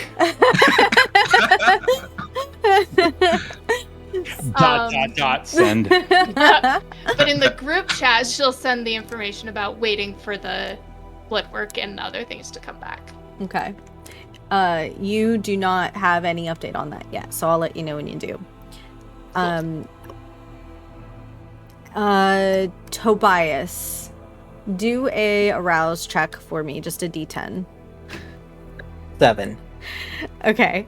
I loved your message, by the way. So you wake up and you are sort of thrust into this weird, like a sibling rivalry kind of situation with your coterie that has never happened before in your years as kindred. And you're kind of like, that's not the kind of drama you chase down. So you sort of, you get a message from the group chat about the response, waiting for the blood work. And you feel your beast kind of stir and stretch within you, but it is quelled for now. You are not personally hungry. There are... It seems like everybody sort of forgot about why you all went to this area in the first place, and that you had just found a empty cash box, and all of that sort of fell to the wayside for personal qualms.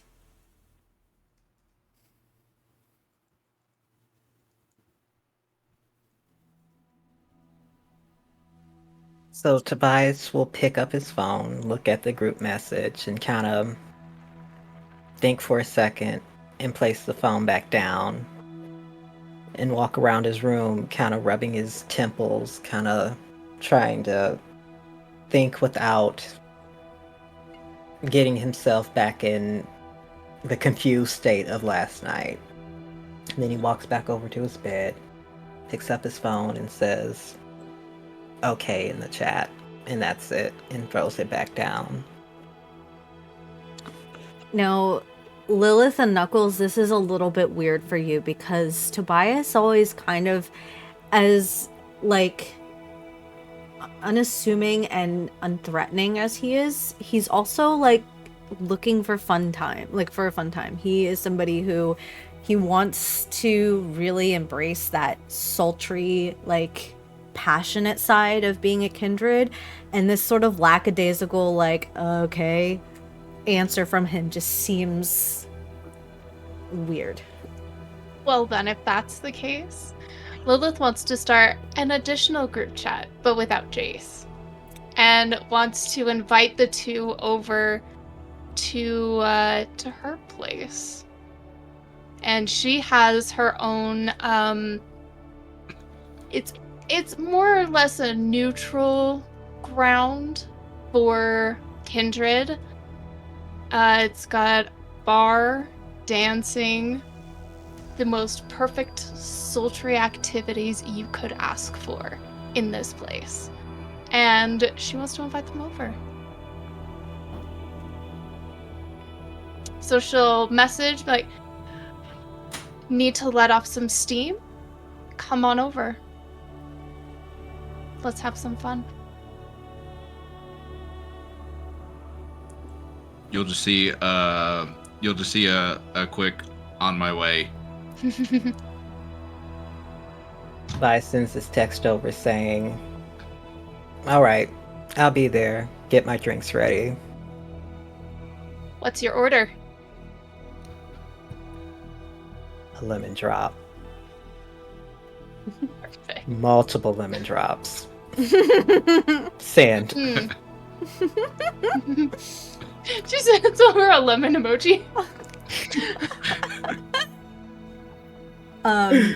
As the conversation, this group chat happens, we see a phone call come up that says Baron, and it shows up on Jayce's phone. Jayce, you are helping those who need medical attention. And I'm talking about kindred. You're what? I'm talking about kindred in the Yes. hospital. Yes, Okay. yes. So who need medical attention? Yes. Cool. And there is a certain there is a really great cell reception that you get down here, courtesy of the Nosferatu, who have helped set that all up. And Yeah, they're good. Yeah, they're useful when it counts. And the Baron is calling you. Excuse me. I'll be right back. I promise I'm still here. I'm turning off my camera for a second. Hey, Well, what have you heard? so the coterie that has been put together has also fallen apart. That is to say, sans me. I am officially declaring Artarchus. So, Baron, let me give you as much information as I can Wait. before you never hear from me again. No. Jayce. Yes, this is on my terms. Listen to me. Listen to me. We've known each other for a very long time. Politics has never been my thing. I can dance with the best of them, but politics is not my thing. Please hear me out. First, the information that you requested. Drugs are out there on the street, and they do affect kind and kindred mind. Last night, I took one out, kindred, dealing drugs to our kind. 4 or 5 kindred, it's a little bit blurry. I want to say 5 kindred were in public, completely out of it. Anything done to them on a social talking, nothing happened. They got touched, then they opened up their mouths and started screaming bloody hell, alerting anything, anywhere. If it is able to hear, they bring attention. One of the houseless folk out there,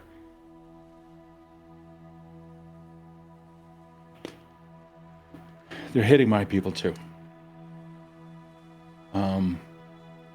I brought down 2 kindred last night, both ashed. The Bruja of the coterie, Knuckles. Well, let's just say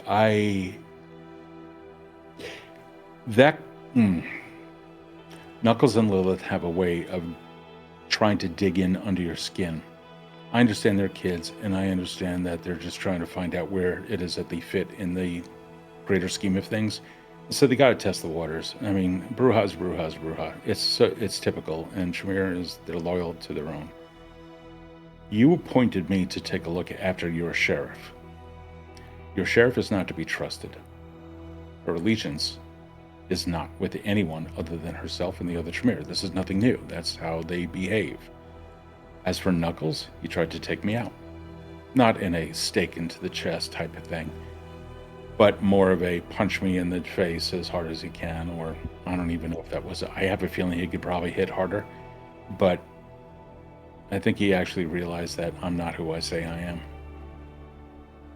And now they know exactly what I am. Baron, we're going to be closing up Elysium if this city is not brought back under control. And I will do whatever it takes in order for me and mine to be safe. I would love it if the entire city could be safe. But there is no heed whatsoever against the coming storm. All of the devices that we use, all of them need to be burned.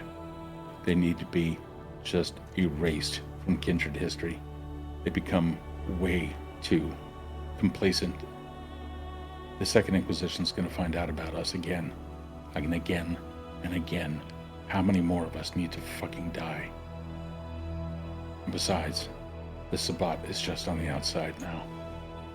So there are drugs that are taking kindred's minds out of their fucking heads.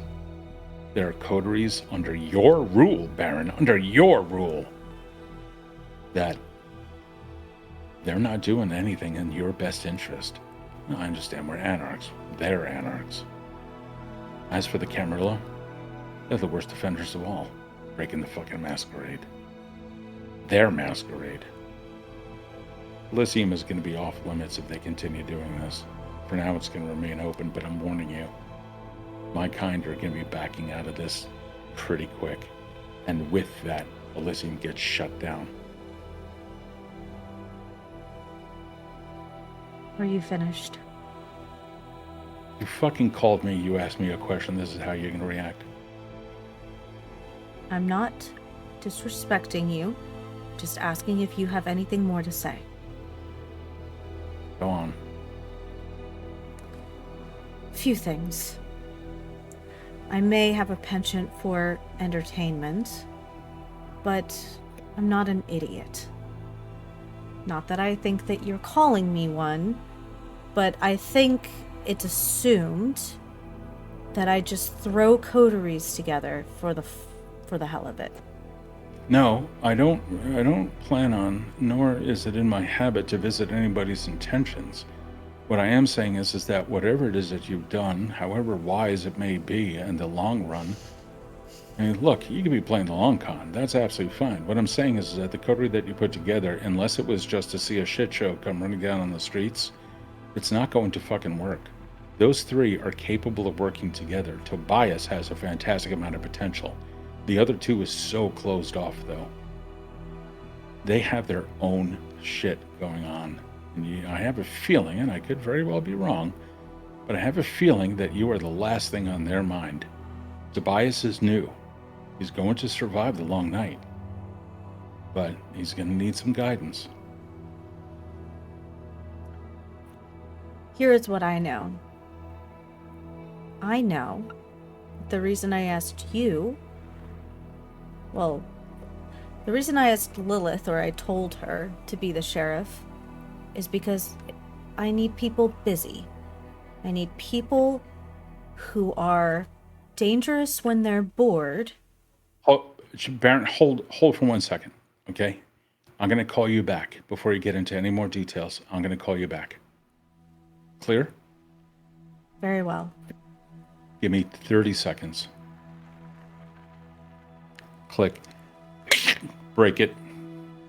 Take out another. Dial back. Sorry. What happened? We start getting into signals. If anybody's listening, I don't want them getting the entire picture. Let them trace this. You do realize that Philadelphia is rather secure when it comes to our phone lines. I know that the Nosferatu have done their bit. However, I would kindly remind all of us that it was ShrekNet that was hacked into. Yes. Our security is no longer to be taken for granted. That's why so many people are using like pencil and paper now. These things cannot be trusted, so I don't want to put your life in danger. It's that simple.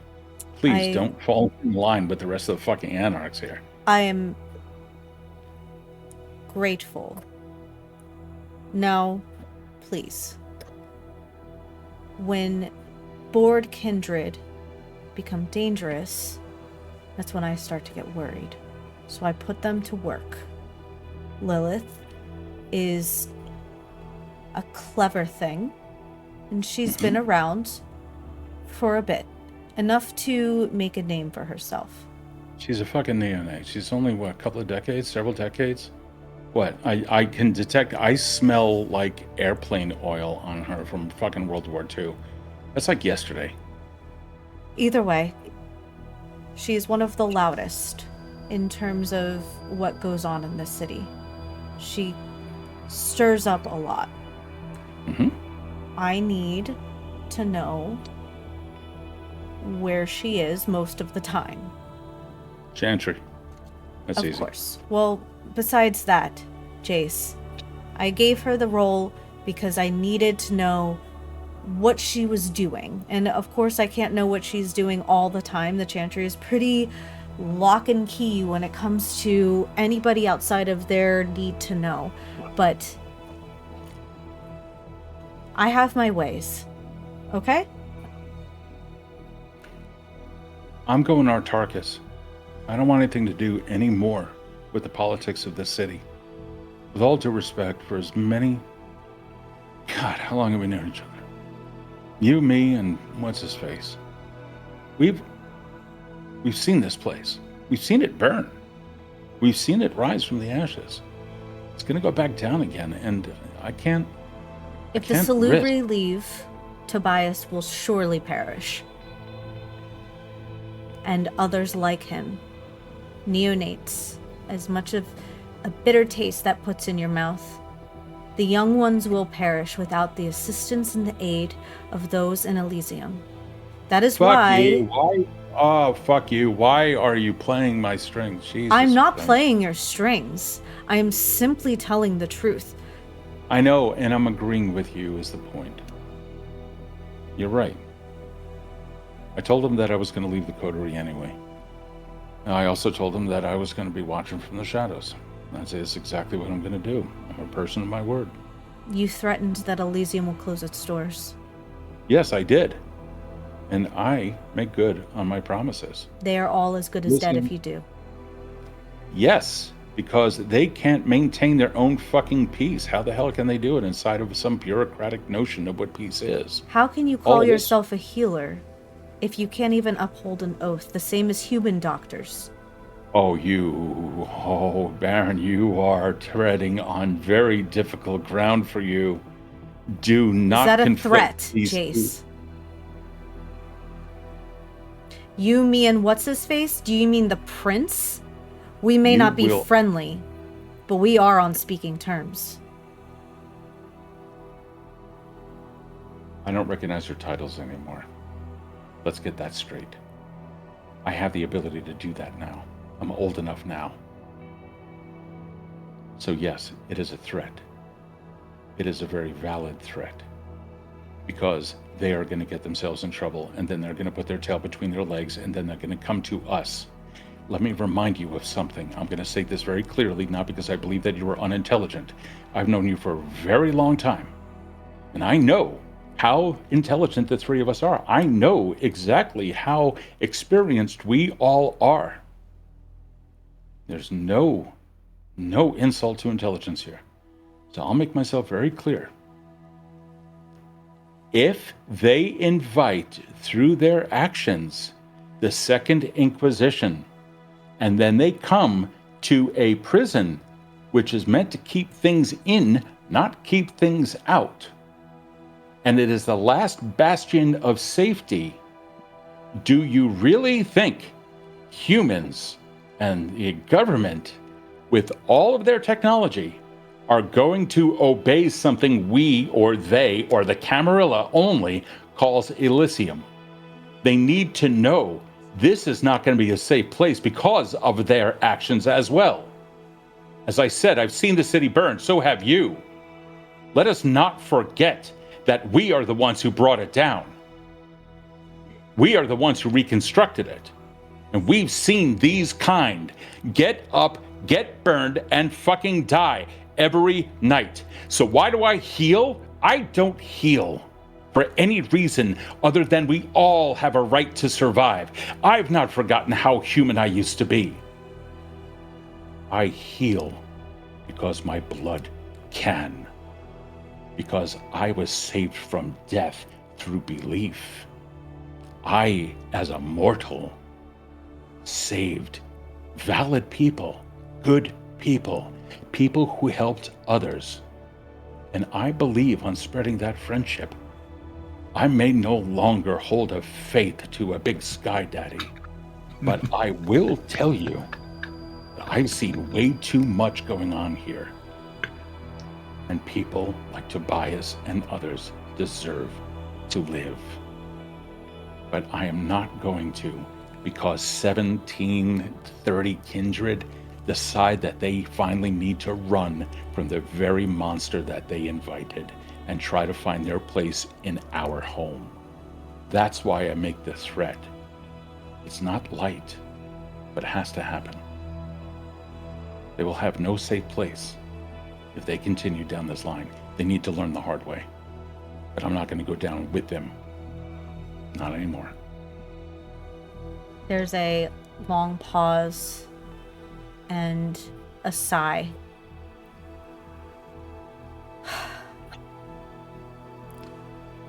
Jayce, if your sire could see you now, she would have burned a second time. And she hangs up the phone.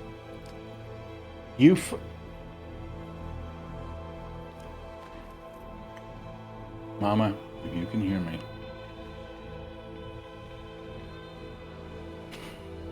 She got you wrong. The Baron needs to go down. She needs to learn her lesson too. Jesus.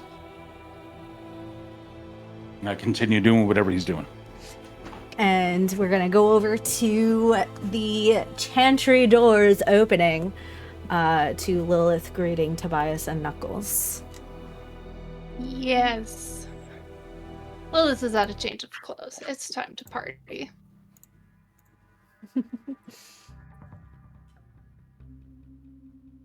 Well, it seems like someone had a dress change. I love it. Thank you. You know, it was about time to get out of, that stuffy coat that unfortunately has some blood in it. Ugh. Could not be more disastrous of a night the other way. So it's time for us all to have a fresh perspective. And by that I mean get funking drunk. Now you're speaking Mel. Hell yes. And she's gonna lead them to the bar. Describe your safe space. Okay, so I think I had a name for it, but I've forgotten since. I did too. Look. Yeah, I know I have a name for it. We'll remember. Mm-hmm. Could you by chance say that one more time? Because for some reason, my Discord had cut out. Oh yeah, you're good. You're good.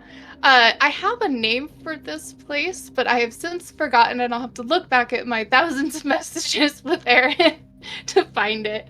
But this place is in their basement. It's hidden away, and despite loud music and other things going on, you cannot hear it, and it is not detected anywhere else. There's no windows, no nothing, meant to keep everybody feeling safe no matter what time of day or night it is. And while anybody is down there, there is people from every single coterie. It's almost like a safe place for everybody to come and take a break, have a drink, whatever they need to do to let off steam, or they can rent one of the rooms for salacious times or meetings that they need to have with others that they don't want to have seen. So when people come in, she basically has them sign an NDA of sorts, saying if you see something here that you know you're not supposed to, you cannot say anything, unless expressly given permission. And she doesn't don't like take your phones or anything. They do it as a way of showing that they trust you and that you are going to stand up to your promises. But when you go in, it is mostly black with accents of green and gold and different lighting depending on where you're at. It's all fairly dim lighting, so it is a little bit more difficult to see other people there on purpose. But it is a very modern taste on a club that when you go in, you feel comfortable yet really hyped up. And the ones that are being waitress or bartender, they are dressed stunningly in mostly chains, to liven up that sexual mood. But that's what you see when you go inside, and she gestures you to sign the paper that's on the table. We all have to sign this. Basically, it's saying, what you see here, you don't talk about unless you're here. Fair enough. It means free Signature away. drinks. They are free when you're with me, that's for sure. Perfect. Here for Tobias signs it and puts a little kiss on it. Adorable. I love it. And she'll take the papers, hand it to whomever is in charge that evening by the door, and walk everybody in. And she'll have one of the rooms available for them to talk in if they want, but she'll keep the door open so, the vibes come in and it's not secluded totally. And she will have the most expensive bloody drinks brought to them that they have ever had.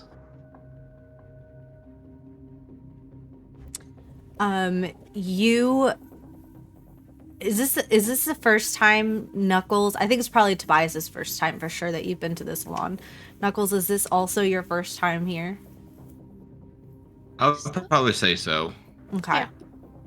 Yeah, this is, what is it? Coming to a place like this would be. I don't think Knuckles would have been in a position in the past to have ever needed to come here, but now that things are the way they are, well, I mean, he's not going to say no. You all notice that Jayce hasn't responded at all to the group chat.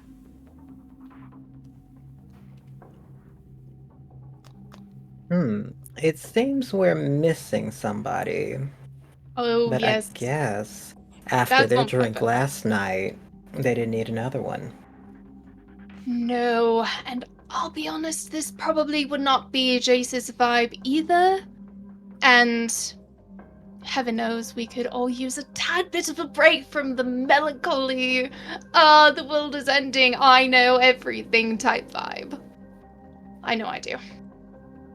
And Tobias, you wouldn't know this, but Lilith, you would know that Tobias probably doesn't know this about the kind of warring clans of the Salubri and everybody else, but especially the Tremere.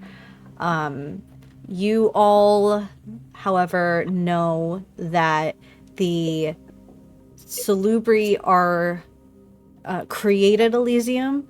You did not know for sure whether they still ran Elysium. That there is a Salubri in the city creates another layer of friction among everybody. And as you think about it some more, Knuckles, you start to get a little angry with what went down last night. Yeah, you would probably see as at the mention of it, I'm gonna with the drink in my hand, I'm just gonna straight chug that, and then I won't even really think about it. It's just something that'll happen. The glass will just break in my hand. That's not exactly the first time. And she'll snap her fingers to have somebody clean it up. You, in particular, seem a little bit stressed after the other night. Just a little. How about I get you something a little bit stronger? How strong are you talking? Well, first I'll ask your permission. Do you want more of what you had the other night?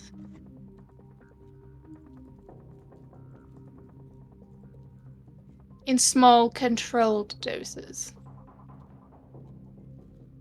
Yeah, I think I do. All right, give me a moment. She's going to stand up, go out to the bar, but before she grabs the drink, she sees an old friend at the bar, just for flavor. She sees an old friend, Jean-Pierre, in his beautiful, beautiful white lace shirt, having a drink. She's gonna go up to him, give him a little kiss on the cheek, wish him a good night, grab the drinks, Thanks, and babe. go back. He goes and he'll make a note to the bartender and he'll say, next one's on me. All right. And you return with the drinks. All right. This is for you, Knuckles. And then, as for you, Tobias, I brought one for you just in case. I don't know if you've had something as strong and as, shall we say, drug-inducing as this one. But I brought one just in case you wanted a taste. Thank you for that. And he takes the cup and sniffs it. Now what kind of for Knuckles and Tobias, what kind of hunter are you? I am a Grim Reaper. Okay. So you feed off the dead, right? Or dying? I feed off the dying. So that's why I said in the in that message with Dahlia that I'm waiting for the thumbs up from somebody. Okay. And then Tobias, what is yours? I know that's so fucking ironic compared to Jayce. No, when you said you feed off the dead, right? All I heard in my head was VtM comes in a little glass vial, and I was like, First of all, how dare you? Oh my god. Yeah. Tobias, what are you? Jesus Christ. That's on my character list, right? Yeah, it should be like your hunting style. Okay, let me find that real quickly. I'm not gonna lie, that threw me off. Predator, okay. That's one of my favorite movies, by the way. Just throwing that out there. Which one? My kid and I were just talking about Predator yesterday, or the day before. Oh my goodness. Okay. Newbie alert. I'm gonna need some help finding this. It's okay. Yours is on demi-plane, right? Your character sheet? Thanks. Oh, that's what I need. Yes. Mine too. Okay. It should. It'll be. Go ahead. No, you go ahead. You were there. I know, because I'm doing like in my head. You probably know for sure. Oh yeah. So if you have it on demiplane, where your name is, it'll have like your what clan you are. You know, if you're a neophyte or whatever, and then it's gonna have like your predator style. It should say something like Consensualist, Alley Cat, Bagger, Grim Reaper, Yep. Sandman. I think you picked Sandman. I just can't remember. I think so. That sounds a lot familiar. Either way, I don't think it's Bagger, and that's the important part. So the drinks that you get at this place, Tobias and Knuckles, you realize that it's a lot harder for you to down contained blood. But there's something that is, as the drinks kind of like come under your nose, there's something like soothing. It's almost like it's like an aphrodisiac. Like there's something that's like really, it's like sitting. It's like in the winter when you slowly sit down into a hot tub, that like instant comfort and like vibration that comes over you. There's something about how the Tremere distribute their blood in this place where it just seems to vibe with anybody regardless of predator type, leading more to the mystique of the clan.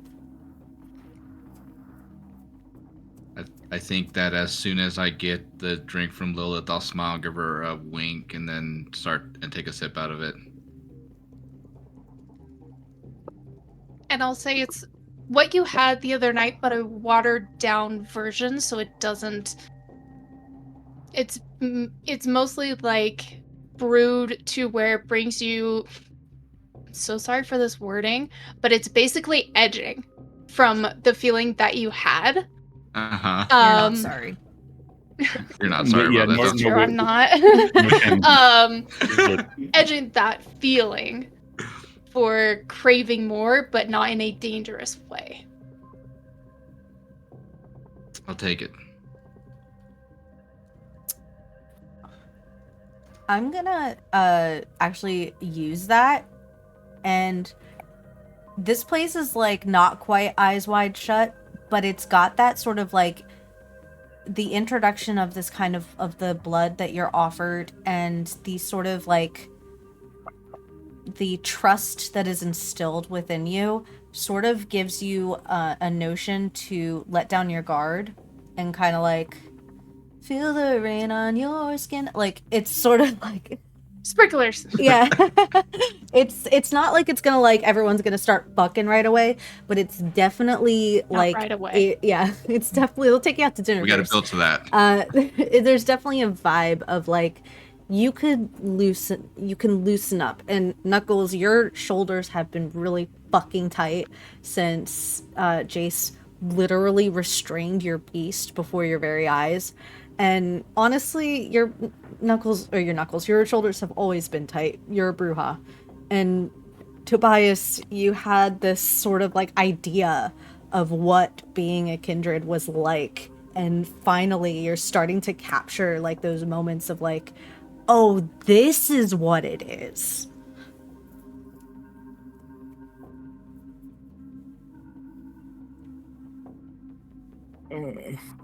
Well, that was rather tantalizing. I could get used to this. Mm-hmm. It's delicious, isn't it? More than just delicious. Kind of want a little bit more. Now there is a time limit. You must wait at least 10 minutes before having another one. Kind of want a little bit more. But as long as you wait the 10 minutes, you're good. Very well. I'm gonna skip while we wait those 10 minutes over to Jayce.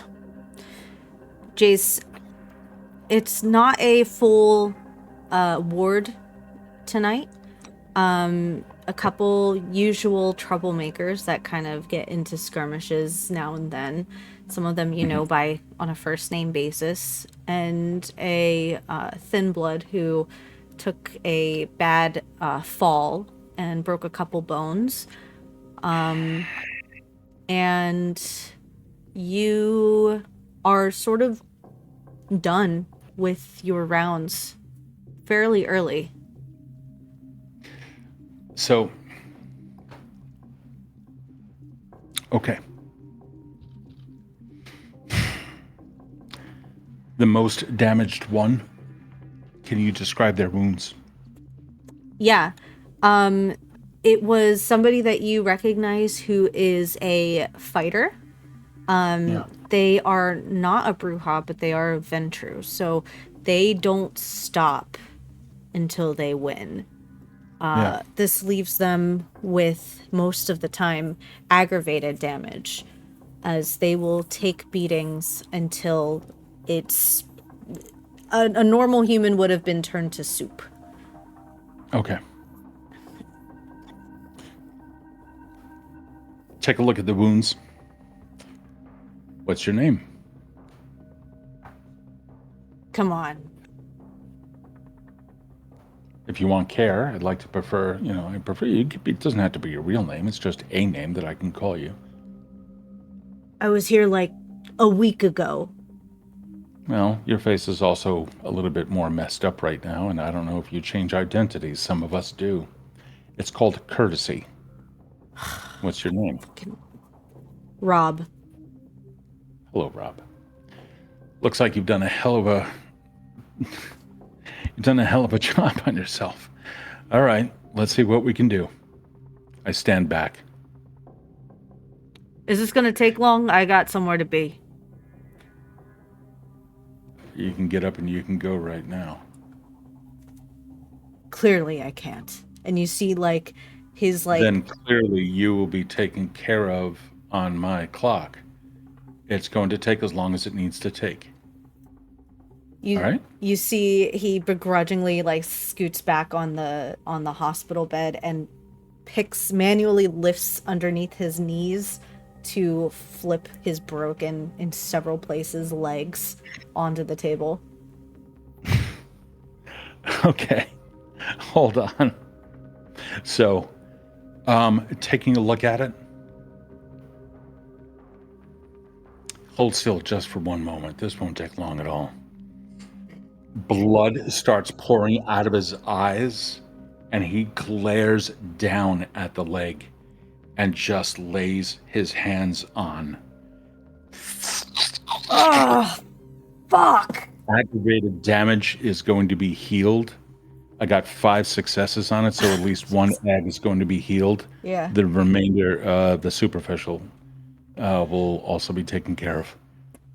I grab a towel and start wiping my brow. What the fuck? Rob, I want you to remember my name. My name is Jayce. Jayce Honor. This is Elysium. You came to us, and I mean us, not just an individual, but us in Elysium for help.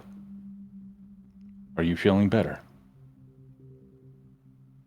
I mean, yeah, but can I go back to fighting? Of course you can. Of course. Enjoy your condition. Is my insurance going to cover this? The cost for this is that you simply remember my name and the value of the service here. Oh, okay, Jayce Honest. No, Jayce Honor. Honor. Mm-hmm.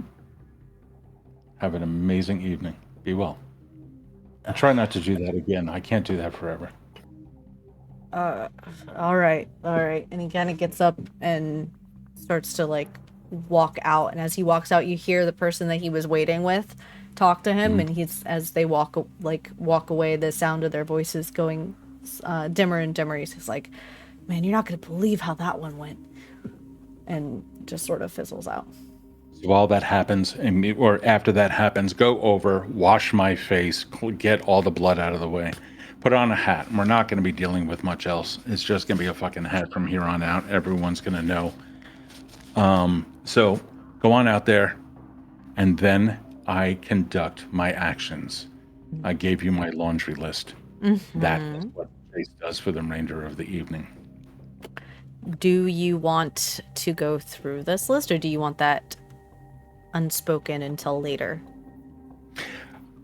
I don't mind narrating a little bit. Okay. There are certain portions of Eastern Penn that can be accessed rather easily. It's just knowing which ones to access. And it's going down and down and over and out and finding familiar faces that have been healed previously. Speaking to them of certain matters and certain pieces of intelligence and certain pieces of anything that need to be gathered, curated, in order to ensure the safety of the city against the oncoming onslaught. While, should they accept that mission, go on out, and check up on, and you know exactly what that means, with the houseless people on the streets. And then the last thing will occur, a nice bit of stargazing from up above. Okay. Oh, and there will be some feeding involved as well. On that, we are going to kind of pull away outside of Elysium where we see that man that you had healed walk across the street, his hands shoved into his jacket pockets. And he looks both ways, kind of like thumbs a cigarette in between his thumb and his finger, and out of habit sticks it in his mouth, kind of like nurses on it for a minute and throws it unlit on the ground. And the door to the penitentiary opens and you come out. And you see as the man goes across the street and makes a hard right, he shoulders a passerby accidentally. And that guy whips around and says, "Watch where you're fucking walking." Boom, head over. And the Rob, he turns around and faces him and squares up. He's a tall dude, really tall. We're talking like 6'5", 6'6". Rob is? Rob is. And Okay. the guy... He should see Jayce heading right towards the rear of that guy. Yeah. So as he looks over the man's, like the top of the man's head to see you showing up, and he... Go ahead. No. That's what I'm doing. As I'm walking, as I'm running. Yeah. Finger. And he was like, "Hey man, I'm not looking for a fight tonight." And to the guy, and the guy kind of like shoves him again and says, "I didn't fucking ask you." Slow down. Start stepping up just on the balls of my feet, just like, or even then, just kind of rocking the rubber, getting right up on him, nice and quiet, like. And what kind of blood does he have? Please tell me it's choleric. He's angry. He's bitter. He's a fucking fighter. Give me that. He's angry. Okay. I step to that gentleman's left. My hand comes down on his right shoulder. I look straight at him, and then up at Rob. Cover me. With that hand on his shoulder, pull back on the head and feed. Rob kind of like turns and sticks his hands back in his pocket and faces the street, blocking the two of you and kind of slowly guiding you towards the alley behind you. Okay.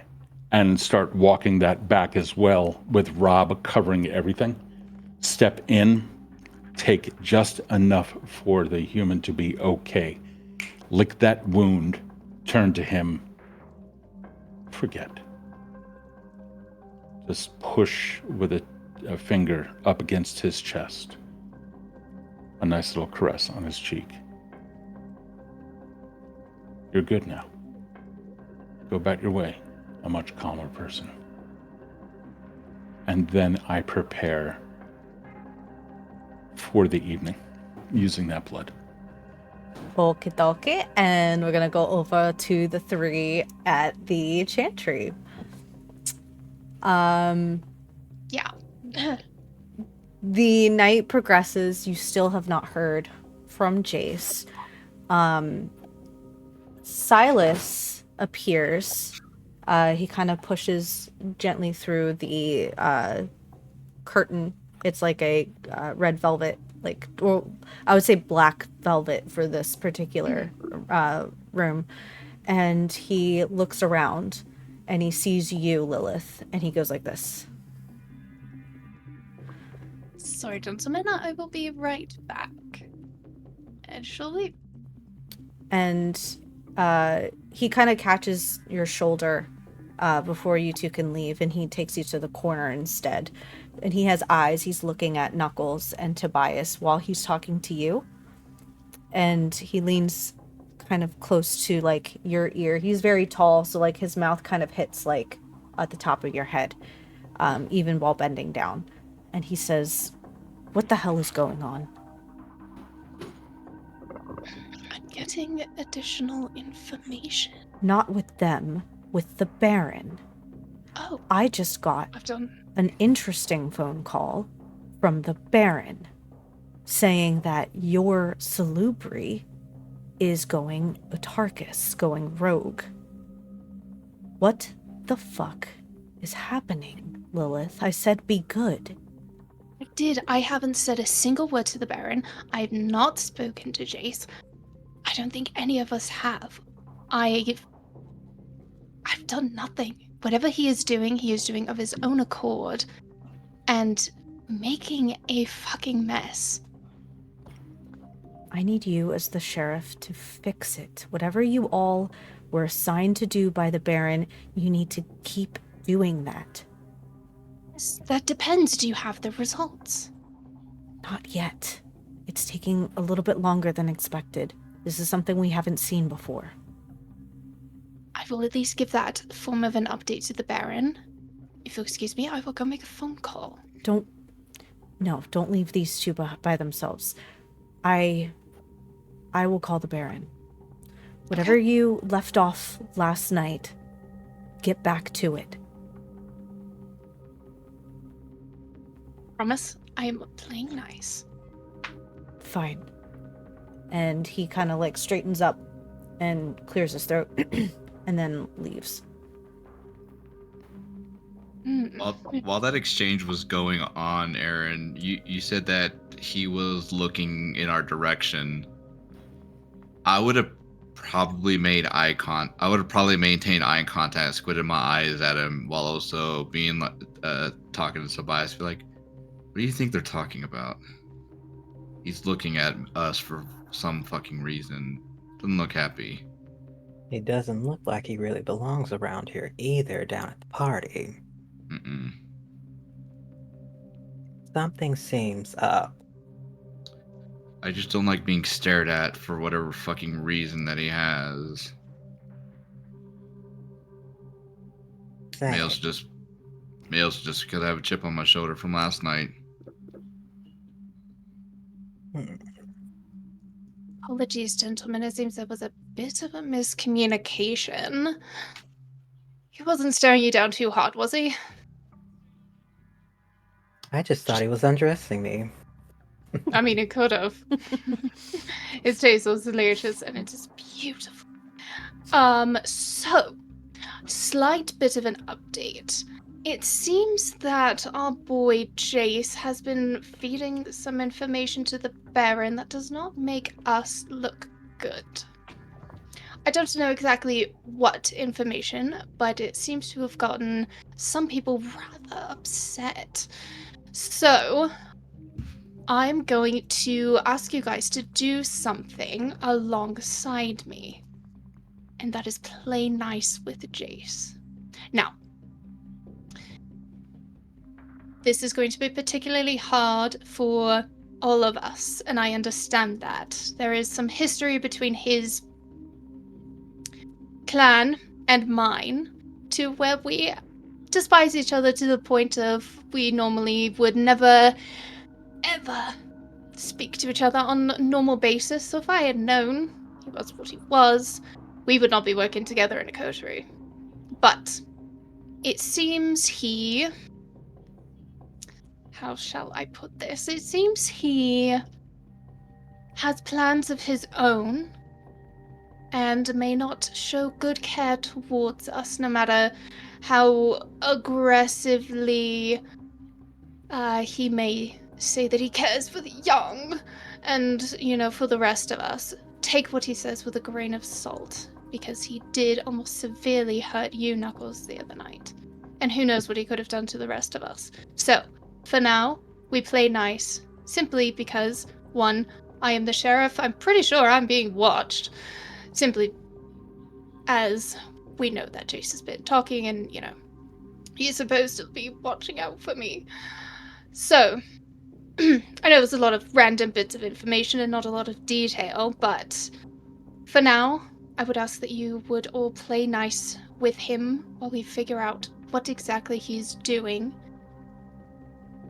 and to avoid whatever happens hurting us. Can I count on you? Seems like we always have something else added to the mystery of everything. That we do.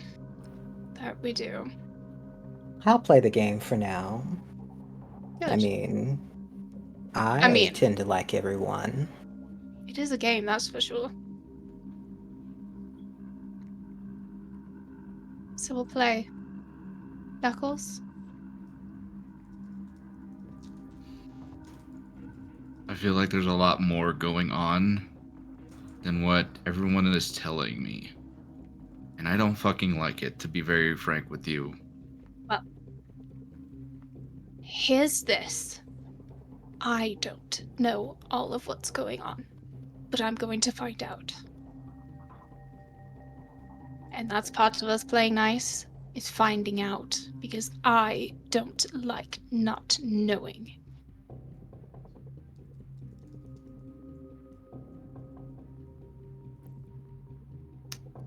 Fine. We'll figure I'll it play out nice. together. And we'll play the game for now. We'll play nice. Till we figure out what is actually going on. And then we can act from there. Whether it be in our own interests or aligned. Now, I'm gonna call out for another round of drinks brought to us by our lovely friend Jean-Pierre. I'm gonna go grab them for us. We'll come back. We'll not talk about this anymore tonight. And maybe we'll have a little bit of true fun now that the unpleasantness is out of the way. Sounds like a deal to me. Good. Works for me. Also tell your friend thank you. I will. She'll go and grab the remainder of the drinks for them.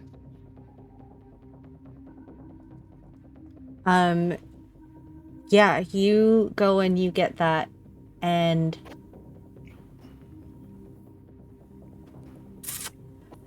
Tobias, you get a text from the bartender at the club where you reside, and it says, "Hey, you left really fast. We didn't even get a chance to check in. What's going on? Are you okay?" I look at my phone and pull it out and say over to the number, I got invited out. It's been a kind of stressful week, but a lot of stuff has been going on. And not with revealing too much information, but Tobias kind of briefly covers some of the little small details about what's happened in the past couple of nights. And says at the end, honestly, I'm still confused about it all, but I'm playing their game for now. Do you tell her anything about, or you said you mentioned a few things. Do you tell her anything about the, like, drug situation or what you found or what you're, like, do you trust her with that information? Partly. Not fully, like 100%, but maybe like 60, 70% of trust being there. Some of the mention of the drug use is being mentioned in the text, but it's not saying if we found any stashes or anything. It's just kind of loosely saying we saw something.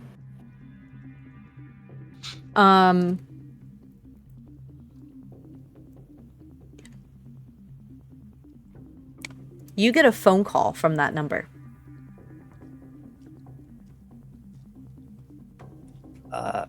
Hello? What are you talking about with... What kind of drugs are we talking here? Tobias takes a long sigh and there's a pause on the phone. And then he looks over to the rest of the room. I'll be back in a second. I'm gonna step out. And then he kind of finds his way through the crowd and finds an area that's a little bit further away from the rest of the group. Honestly, there's some weird stuff going on. We saw a group of people a couple of nights ago, and they didn't seem to be in the right state, especially out in public. I think there's something... I know there's something going on, and somebody's going to be trying to sabotage somebody with... Tobias explains a little bit of what happened during the first meet with the group, and that's still kind of on his mind of being set up again. And he's kind of wavering through what's happened the past night with that and thinking possibly another setup is happening and he doesn't want to be involved in it. So he kind of describes a little bit of what all he thinks in that current situation, what's happening, and brings up the politics of how he really doesn't care about what all is going on between different clans and different things, but it kind of comes off as somebody breaking down of all of a stressful situation over the phone. Remember when I told you that if there was something happening here that was dangerous, what I constituted as dangerous for you, that I would tell you not to come home that night, find somewhere else? I remember. Based on what you told me, you might want to not come home tonight. I don't know if you know, but there are certain kindred you have to look out for, and when they show up, they're not showing up without the potential of trouble.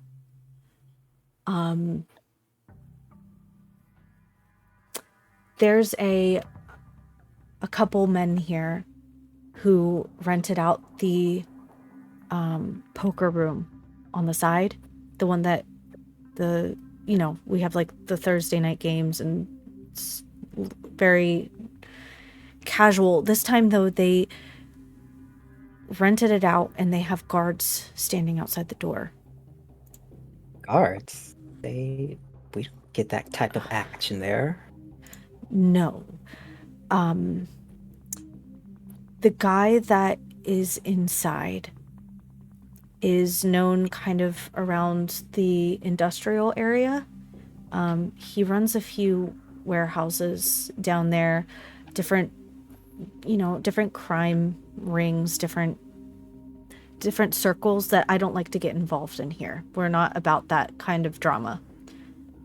I don't know what he's doing here, but they're having a meeting, and I don't think you should be here based on what you said about these drugs. He's known to distribute drugs, people, kindred.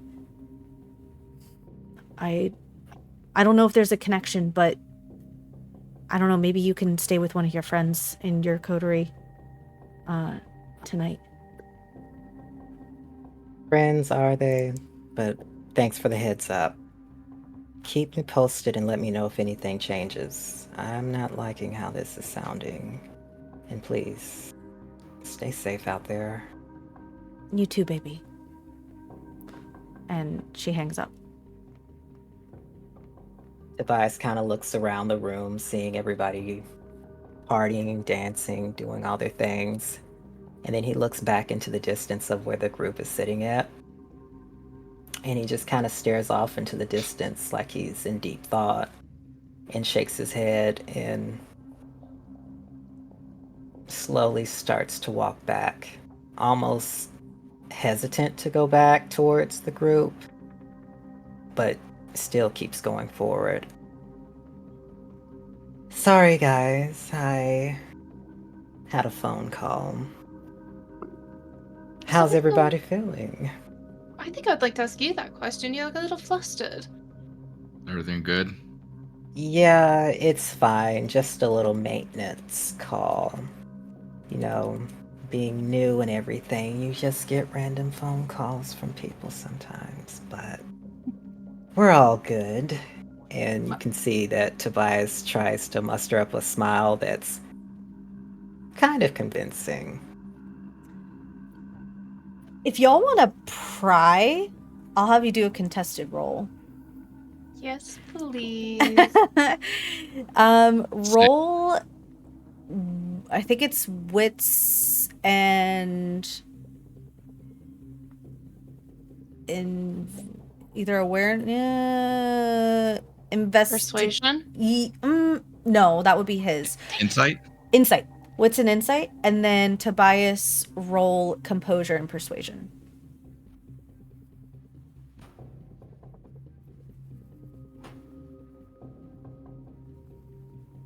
Two successes out of 4. No successes. Suspicious, but I can't tell. Nope, I don't think it's a mimic.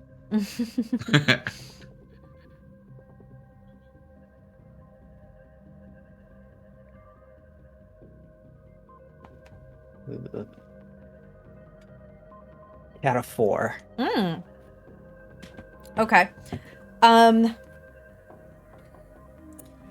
You are able to kind of hold your shit together. It's you're the person that called cares about you and frets over you kind of often. So you're used to that kind of phone call. And you can tell that the others are very suspicious of your response. Lilith, I'll even say that you kind of naturally don't believe him anyways. There's just something weird about that, kind of like, oh, I'm new, so I get a lot of calls. Like, no, the fuck you don't. But it's not enough to kind of believe that he would be necessarily lying to you. She'll give him just like a knowing glance and just another sip on her drink, but not press the matter, but just makes mental note of it.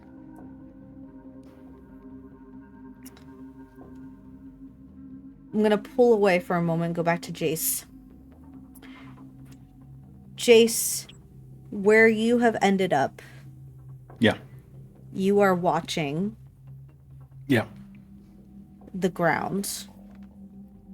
And the people around walking by from the tops of their heads looking like little dots on a map.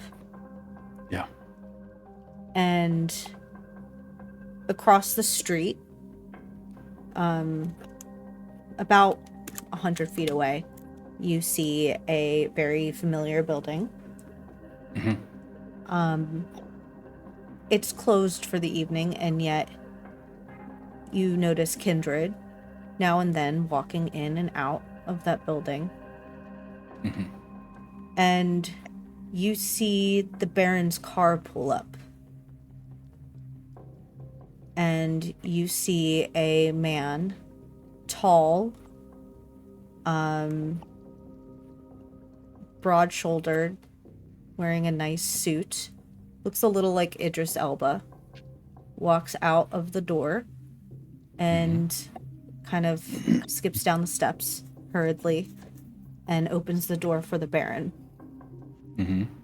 And she comes out. She's got a nice white coat on her shoulders, and she's got a it's like this ivory pantsuit, her hair the same color, slicked back, and she's not hearing what he has to say as he protests and is trying to plead with her, like, you can hear, like, I've got it under control. And she says, I don't care, I'm bored. And she keeps walking forward, very dismissive of him, doing her own thing, as Victoria always does.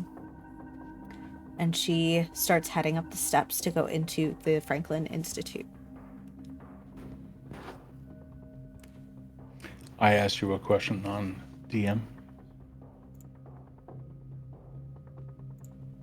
Absolutely. Then I do. However, I make that call from where I am. Roll over on my back, stargazing.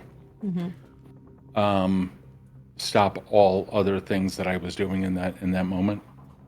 Or actually, no, prop it up and continue what I was doing. It's harmless. Roll over. Make that call, but I do not say any names. Hello? Jayce, this is your number. This is. I'm declaring myself Autarchus, and I thought you should know. Oh, It's been a long... I know. that's not good for Elysium, Jayce. I understand that. Elysium is going to be maintained providing the kindred of Philadelphia have a way to maintain control over their own safety. I'm not going to have them parading people who are all out to kill all of us, no matter the faction, and drag them right into the only safe place that the city has. Jayce, where is my court going to hold their meetings? Marcus, listen, please. I request that you honor this. You will have Elysium. However, that matter with the Primogen, whatever the fuck that was going up on social media, no. I understand that you have things completely under control. The reason why I'm pulling myself out of politics is not to control it from afar, but to simply watch the city with complete neutrality. You know, I had a crisis of faith when I was with you. You know, when I saw the Great Depression, that my faith was absolutely shook. How the hell could anything supposedly greater than us bring us down so easily? We have seen things come and go, and it's going to happen again. Some of us need to remain safe, which is why if the kindred of the city between you and the Anarchs continue to endanger us all, what safety do any of us have? And then you want to drag those beasts over to us. I respect your court, but I don't respect the rules of the court. I respect you. Remember, I came with you. I followed you in. I was with you. Politics are not my game, Marcus. I don't wish any harm to anyone. You know that. I will maintain what I can. I'm just simply letting you know, formally, that as you are a prince of your faction, and I am no longer with any faction other than my own. I owe no allegiances other than to the well-being of the city, and that is where my heart will lie. I owe you that. I can't guarantee your safety, Jayce. Oh, that's fine. The Camerlas had never had any. It's been a long time since the Camerlas had any kind of control over anything outside of itself. I understand that. I'm not asking for that. I've survived worse. I've been hunted my entire existence. I'm not worried about it. But those things that are going to be hunting us now, they don't care about factions, Marcus. They don't care. The Baron is too haughty. The Tremere are too isolated. Everyone is listening in their own echo chambers. The city needs to survive, and all of the kindred with it, and others outside of the city. I've seen them walking around the Deadlands. It's going to come down via one of two avenues, and potentially all at once. It's going to be bad. I'll hold Elysium. I'll keep it as safe as I possibly can. But when shit goes down, none of us are going to be safe. Nonetheless, I promise you, I will continue to watch the streets, just as I got off the phone tonight with the Baron, and I explained to her the same thing. She didn't quite take it as gracefully as you.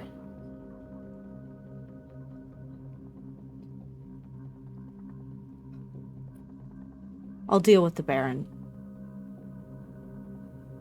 Did you speak with her? I did. She knows. No doubt she's doing something right now that's threatening everybody. I don't know. Anyway, I think you have much larger problems than my own plights of the night. I don't mean to intrude on you or the Baron's existence. It's the last thing I want. But the intel that I'm receiving, it's not looking good. This may be the last time that I communicate with you over these means. From here on out, it's going to be in writing with all due respect. I hope you're okay with that. Of course, you do what you must. Stay safe. You as well. And thank you again for the friendship of the former years. Be well. Click. By this point, you look back over, and the Baron is no longer there. The car's still there, but the Baron and Silas have returned back in. And we go back inside. The Baron, you all hear a muffled sound coming from the other side of the curtain that Silas had entered through. And it gets louder and louder and louder. And you hear, "I don't give a fuck." And the curtain whips open, and you all see the Baron walk through. And she says, "Everybody out except for you." And out of the three of you, who has the highest dominate? If anybody. Where is dominate? It's a discipline. Trying to find out my character sheet. Don't have it. It's not enough for me. Do Tobias or Lilith have dominate? Pretty sure I do. I just can't find it on my sheet. It should be, if you're using like the regular fillable one, it should be on the second page. I don't have anything there, but I feel like I should. I think your Tremere has disciplines. I think Tremere has thaumaturgy. I want to say celerity too, but where are you at? Yeah, you do have dominate. Or you might have dominate. You have auspex, dominate, and thaumaturgy. So be where your auspex is. There should be one that says dominate if you chose it. Okay. I have it written down, but I didn't do anything other than write it down. That's okay. You probably have one dot in it then. So I'm going to have you, Tobias, do you have dominate? I don't think I do. Okay. I'm going to have you roll, Lilith. You are going to add your dominate to composure. And I'm trying to memorize because I don't have it up. It'd be composure and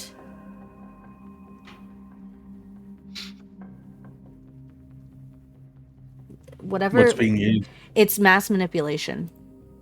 Oh. I'm gonna say composure versus I'm gonna say survival for now. Yep. Yeah, plus your dominate, which will just be an additional dot. 3 successes.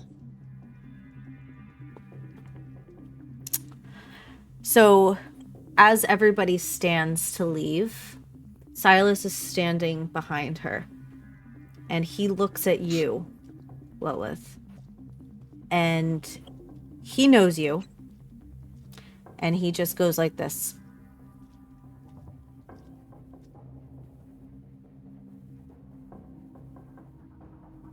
And everybody files out, including Jean-Pierre. Damn it. The bartender, Silas nods towards the bartender, who kind of like sets everything down and goes out the side door until it's just Silas, the Baron, and you three.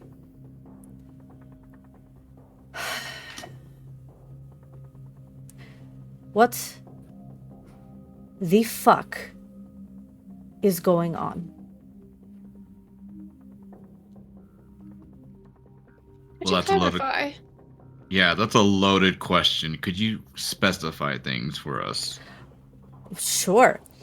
Where is Jayce? What's going on with the drugs? What's happening with the people that Jayce killed?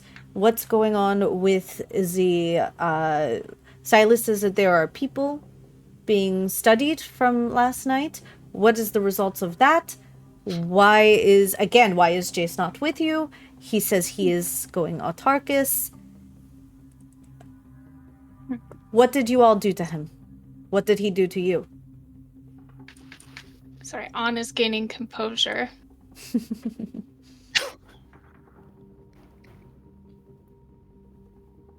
Dear Baron, do you like results?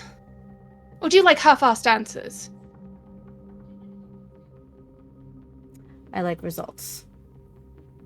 Then why aren't you waiting for said results? If I had results for you, do you not think me, the newly appointed sheriff, would actually give them to you? Or would you prefer I give you half-assed answers now? Or would you like to wait until the morrow for actual answers?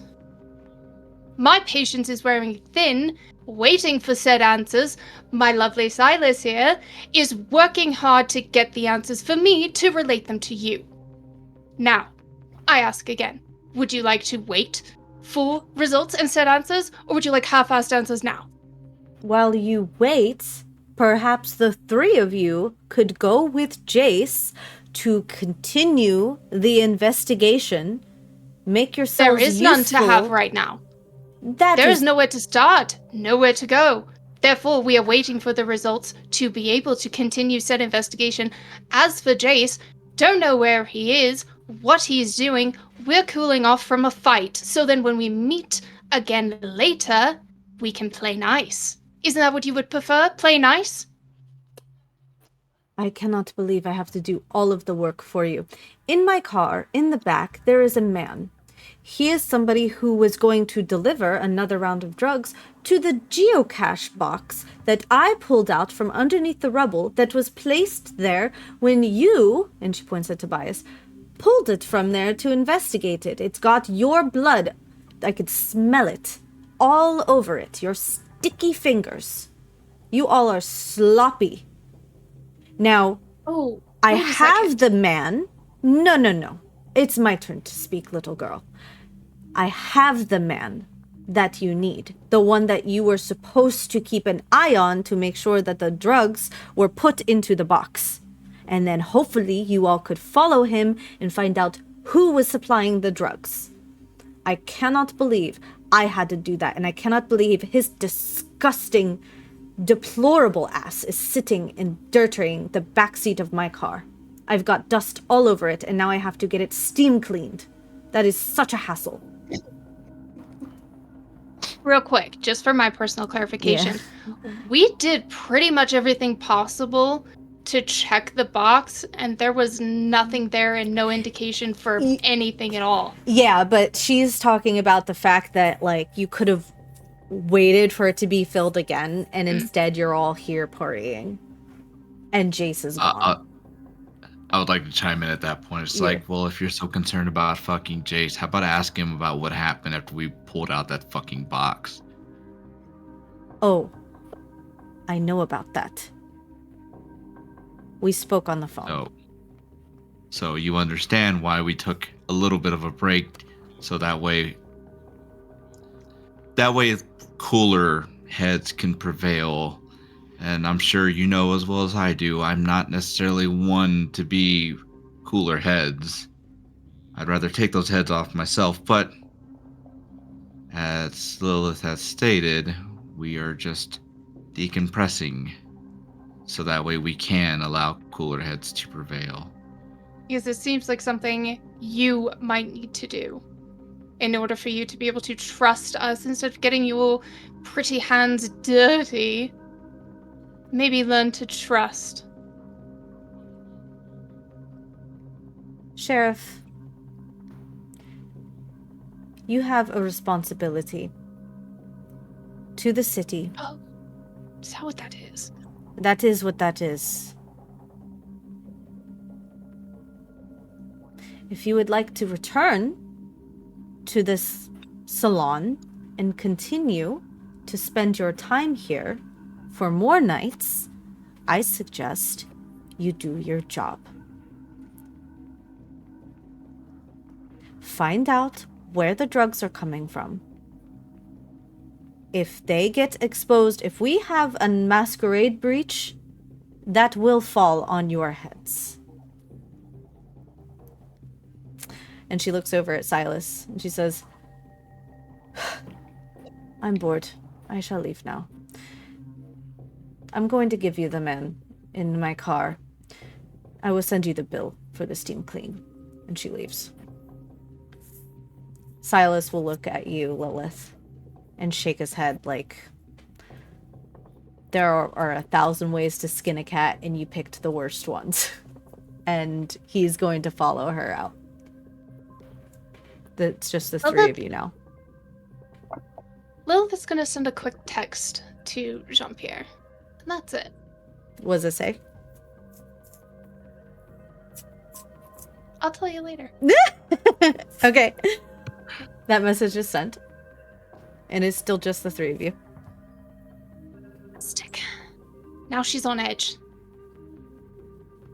I'm going to suffer the consequences for that later. Allowing her to show a little depravity. But rest assured, everything will be fine. Yes. The whole time, Tobias is over there just thinking about what she said, and it's like, that bitch. Mm-hmm. Now, I'll probably pay for that later, but I'll fix that. But do you see what's happening? No, but do you see what's happening? The Baron is starting to crack.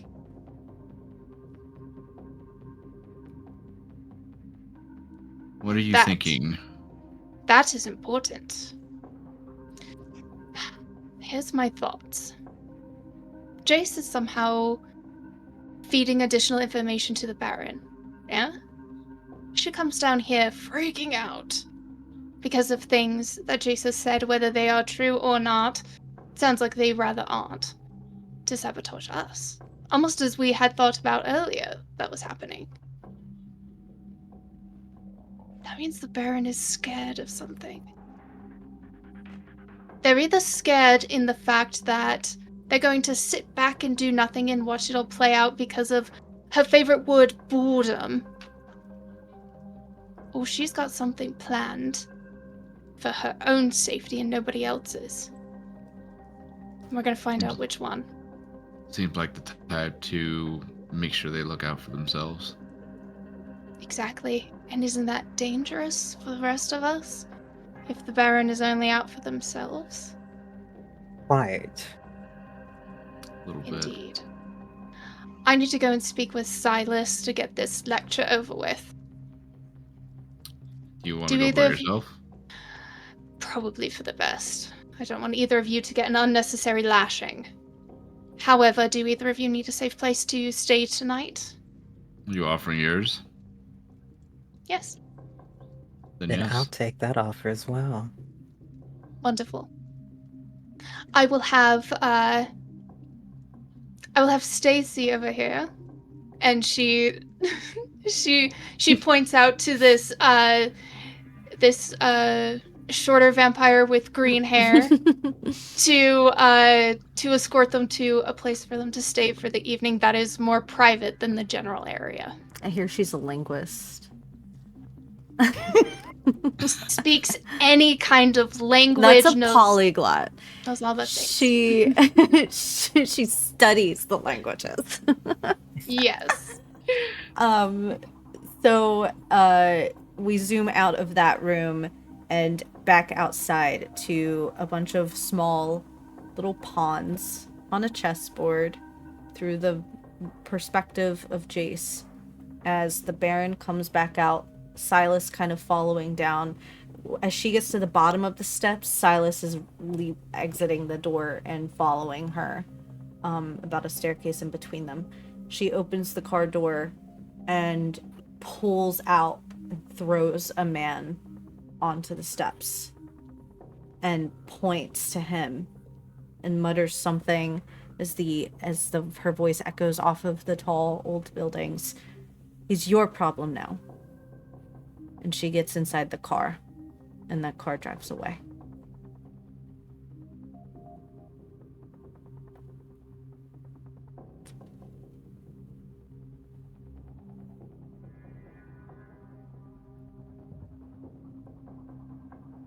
You just watch? Good. Okay. You make a note. Oh, me? Yeah, you see that. Oh, yeah. Everything is... Somebody's out there watching them. I need to watch them as well. Whoever it is at that. Somebody's got to watch the watcher. And continue everything, making sure that every single action that takes place in and around where everyone has currently congregated. I also, after a while, once that place has cooled down, remove what needs to be removed. See if anyone else is leaving, and then make my exit. Go round and ask Philadelphia what's been going on. You get down off of the building and you cut a corner, and the Franklin Institute sits about like a triangular block away from an overpass where there is a small tent city that you kind of pass by. This one is a little bit different because the overpass is deep and kind of cavernous, and there is a kind of like this purposeful shadow Kindred made that seems to block from the invasive eyes of the Philadelphia police. Walk in. There's a few, there's the La Sombra who is sitting at the kind of near the entrance where the start of that darker fog area is, and he's just kind of like, he has his hands kind of like in front of him, and he's sort of just sitting on a lawn chair and like kind of just muttering words as he's moving his fingers towards the shadow.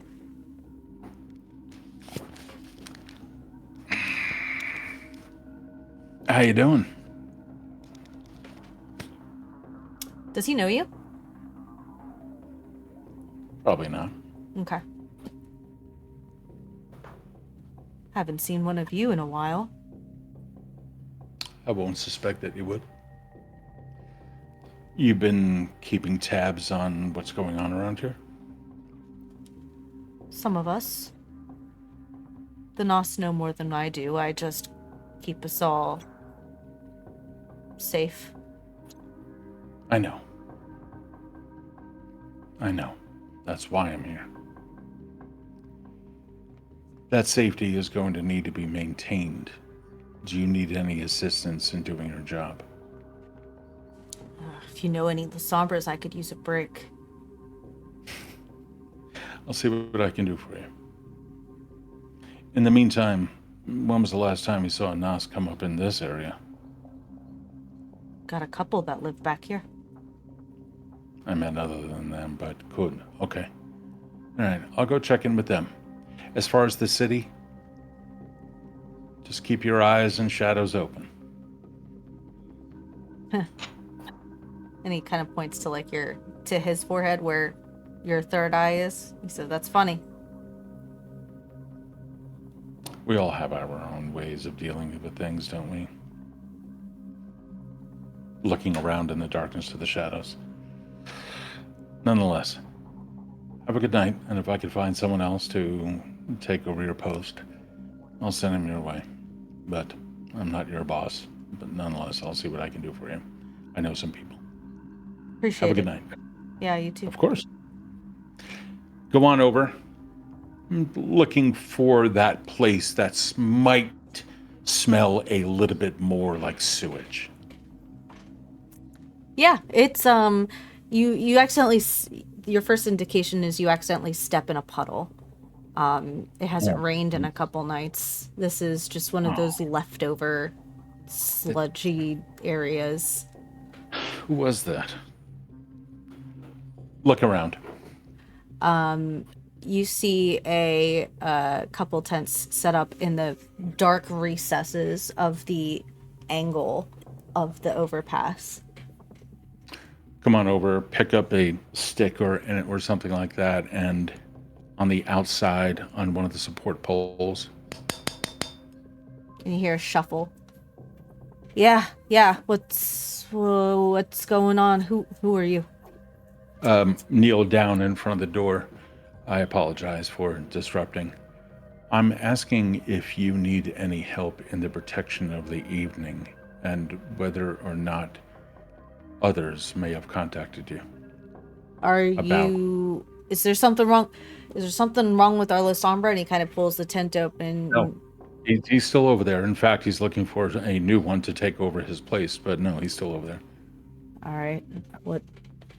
I mean, we don't really go out much past these parts, but I could ask around a few of the knobs. I think what it really comes down to is this. Philadelphia is not going to be doing too well, and we on the streets are always the last ones to pretty much be noticed. We also have the ability to be the first ones to care for everyone else, because we typically go unnoticed. I think it's time that we begin uniting, and at least beginning to open up communication. You know me by name, you may not know me by face. I'm the one who heals many of your kind.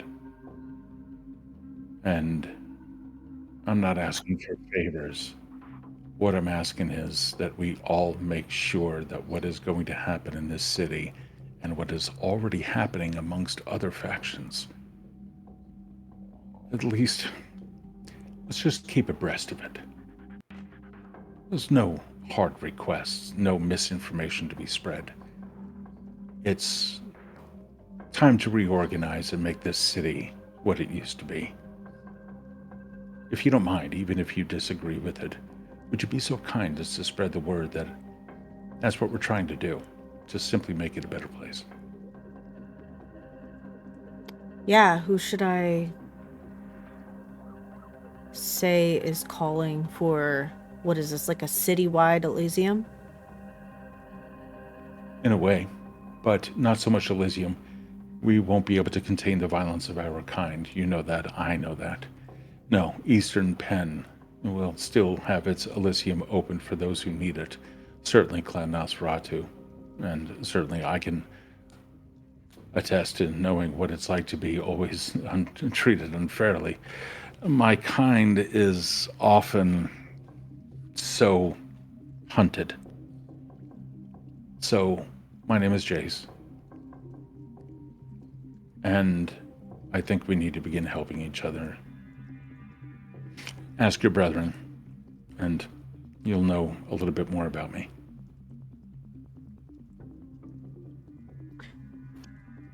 All right. I mean, listen, man, we don't want to cause any sort of trouble or... Not at all. In fact, I prefer that you be honest with yourself. Know what it is you can and cannot do.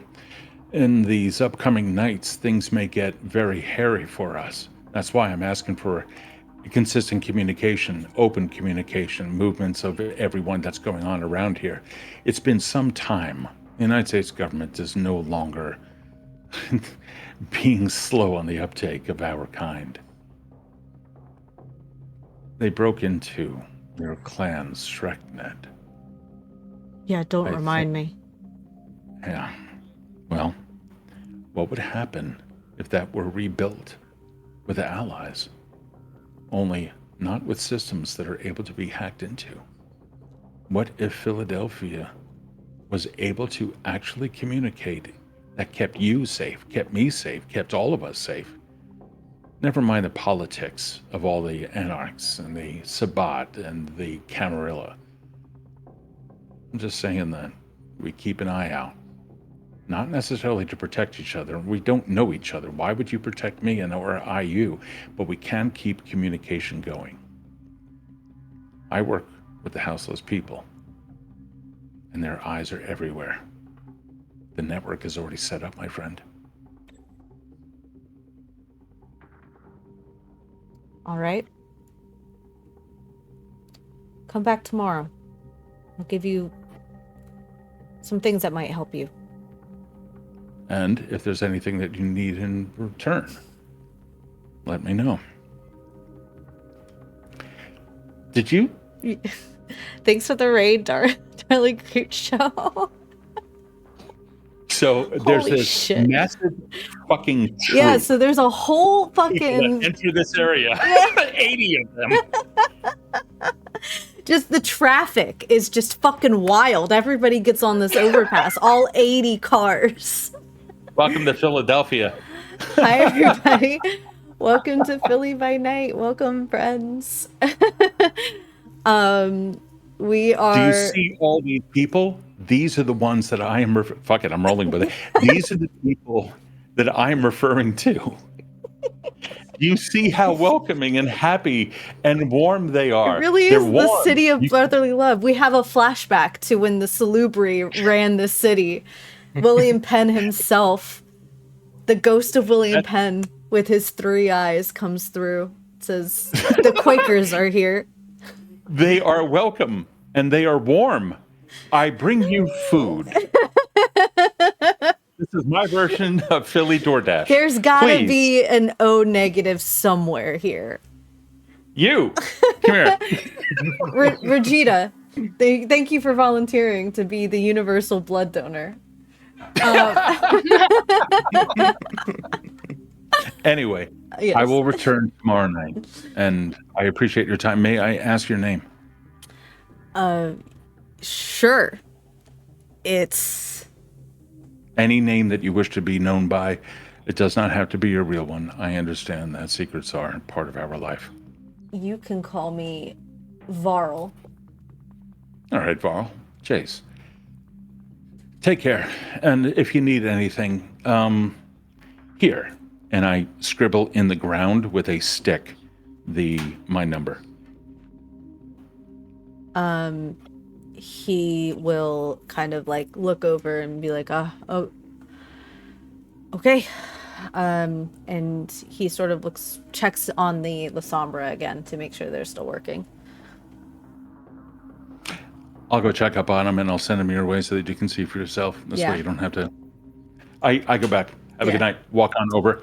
Can you poke your head out? Your friend in the tent over there just wants to check up on you.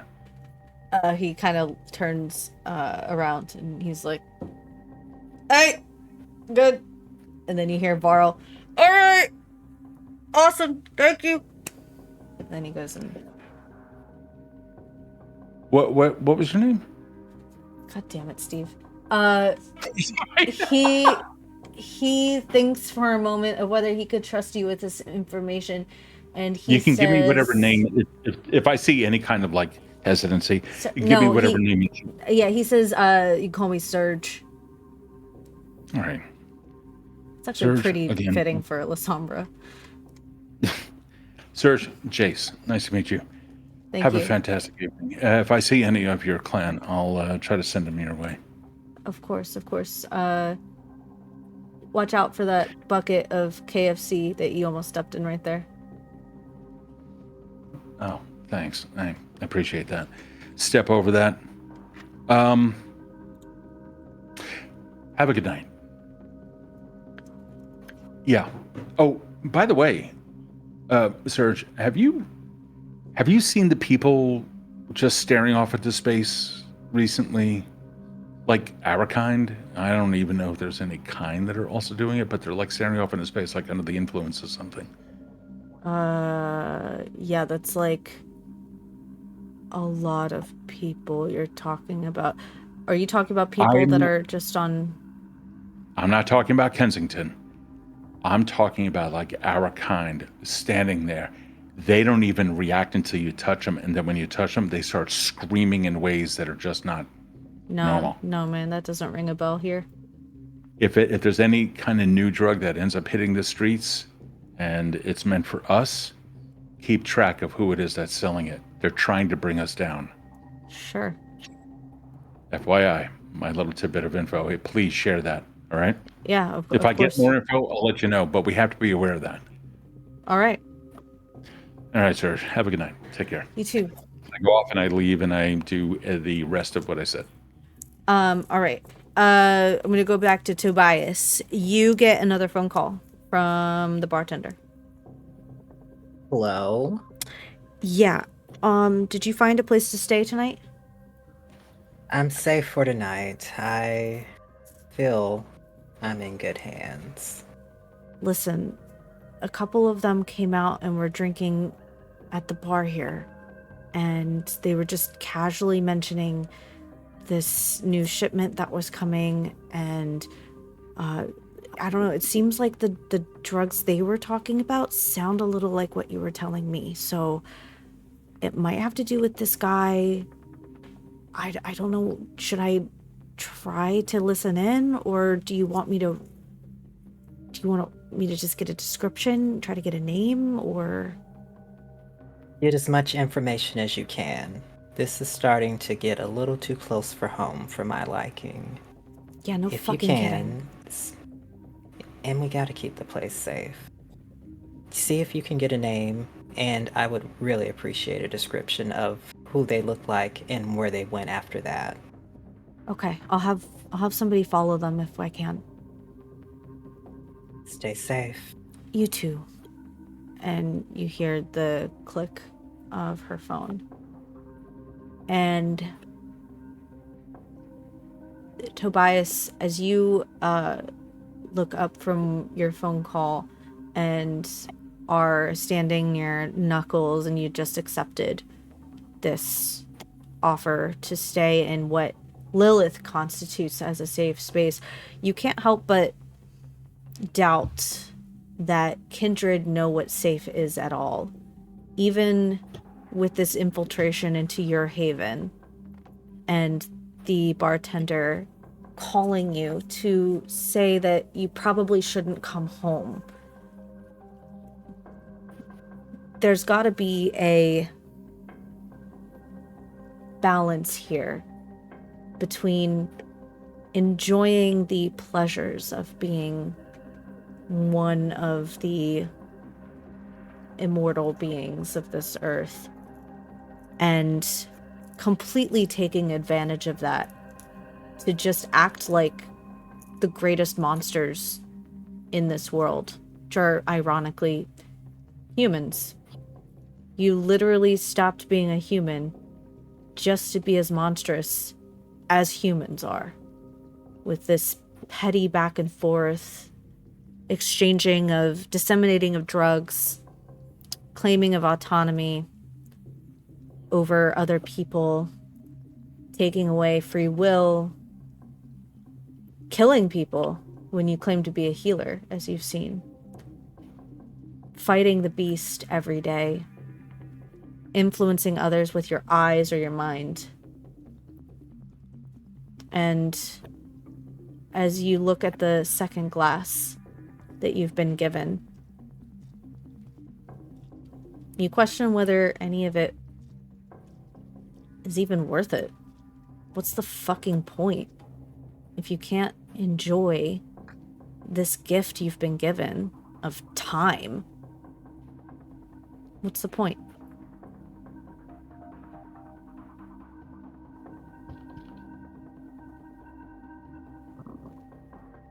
Tobias just kind of stares off into the distance like he's been doing for the past couple of days. And he thinks for a moment, looks around the room, shakes his head, and tries to take a deep breath. And to himself, he thinks, why am I in this? I didn't ask for this. And now I gotta deal with it. And then he looks over at Knuckles and kind of sees a face that doesn't seem like he recognizes it. Almost as if he was seeing a strange person, even though he's seen Knuckles for a couple of times now. He's almost not recognizing the life that's in front of him. And he shakes his head again and says to Knuckles, maybe we should try to get some sleep.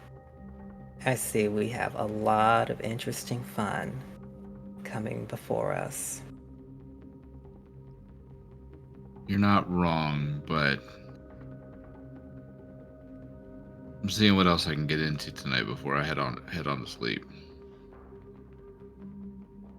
You never know when tonight the night may be your last, so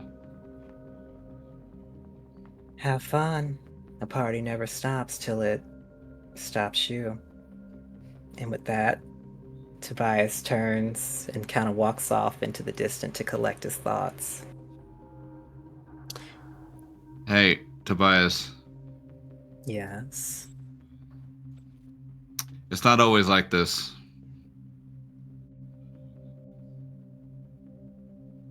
The shenaniganry, the bullshit, the politics. It's not always like this, at least in my experience. It comes in waves. You take it, you deal with it, and over time you just recognize you're on top of the wave or you're down on the bottom. And you cherish those times where nothing's really going on, because when the shit does hit the fan, that's where a lot of your attention and a lot of your energy goes towards. Right now we're at the top of the wave, so as long as you could survive to make it down, we'll be alright. Tobias looks over at Knuckles and kind of smirks and nods. And then he just turns away and walks off. And that is where we're going to end tonight's game. Well done, everybody. I love that everybody in this coterie hates it. Everyone's having a bad time. It's great. The characters, not the players. I hope you're all having a bad time. This was awesome. Yeah, the story is deepening, and I am so here for this. This is like Attention City right now. It really is. I love it. It's like Oops All Toreador with the drama. So very quickly, while I get this raid put together, thank you so much, Creep. I know you're not here anymore, but somebody in Creep's community, tell her I said thank you for this 80-person raid. You're wonderful. It was DM'd by Folk and Myth, so if you are not following Folk and Myth, please do. Not just because he has wonderful games. Bleak and Miko run an incredible balance between dark and scary and cozy and comfy, but also because tomorrow I will be playing the second game in a mini-series Dark Ages game. And I love it there. So please join their community as well. They're wonderful, wonderful people. Also give Darling Creepshow a follow. She's an incredible artist. She paints these beautiful minis, and is very, very cool, very sweet person, and also an incredible role player. So give her a follow as well. And I will go around and introduce, or you all introduce yourselves, tell us who you are, where you are, what you're working on, and everybody in chat, please give them a follow. I don't make the rules. I will start with On. Surprise! I am On, also known as Onduin, and I'm playing Lilith, who enjoys having necklace changes. So I have a lot, and I'm very excited. She's got to have one for every occasion, you know? But I am the creator of the TTRPG channel, Roll D5, ROLE D5, where we specialize in playing indie TTRPGs, all one-shots, so there's at least 4 a month. Pride Month, I think there's almost 7, so yay! I'm not stressed at all. But we do have a game coming up tomorrow, which is Covenant Crucible, where we're going to be playing witches. You can also find me here playing Lilith. You'll also be able to find me at Fox and Quill here coming up soon with a Mutvia campaign. And I'm very, very excited to play this dark gothic horror. And then I'm also on another campaign on Fridays. I know. I went from being in 0 campaigns to now 3. So, yay. So yeah, it's wonderful. Find me anywhere under Onduin. And good night. Yay! And I'm gonna take my Virgo. teeth out. Hi, everybody. I'm Virgo's Horror, and I play Tobias tonight. I have a lot about to start happening. Next month is about to be very busy. First off, I'm going to be joined for my first GM session with Erin, so that's going to be exciting. We're going to be playing a horror-themed slasher that I'm coming up with, and it's going to be so much fun, y'all. If you like horror, gore, and scary VHS movies, you're gonna love it. So come by for that. I also have a digital talent show coming up in July that's themed to Y2K, and also doing a Stardew Valley modded stream. So if you like cozy stuff, horror stuff, and just chaoticness, come over by and see what we get up to on the Fright side. Fuck yes. I also want to point out that I wore this shirt today specifically because I'm super excited. Yes! I love that! Right? Oh my god. So I'm really excited to be a part of that experience. Thank you for inviting me. And everybody, thank you for joining. Everybody follow Virgo. His channel is so like, it's cozy in the way that like I love my cozy, which is like, you know, kind of unhinged, kind of scary sometimes. It's just like the sweetest person, Virgo, and I'm really happy that you're here. And I love your character. I love Tobias so very much. I love that he's like not about that life. I love it so much. And Justin. Hey everybody, how's it going? Thank you for tuning in tonight. I am GM Justin. Tonight I played Knuckles. We had a fun time. I'm also a member. I'm also a team member over at Roll D5 with On. So you can catch me over there, either helping out running, or I'm as a player. So check me out. As far as projects are concerned, Castleton's coming up. I believe the first session is going to be starting off in the first weekend of June. And then there's a couple other things going on in the background as well, so be on the lookout for that. And then I'll be at Gen Con for other things too. To be announced. I am waiting to get the thumbs up before I can actually say anymore. So catch me on all my socials at Forever GM Justin, and right back to you. And SJ. SJ, hi. I play Jayce. That it says it's Malkavian. Well, we just found out tonight. No, he's not. He's a fucking salubri. And as for everything else I do, the video game Ground Branch, which has already been out on Steam since 2018, has had AI voices.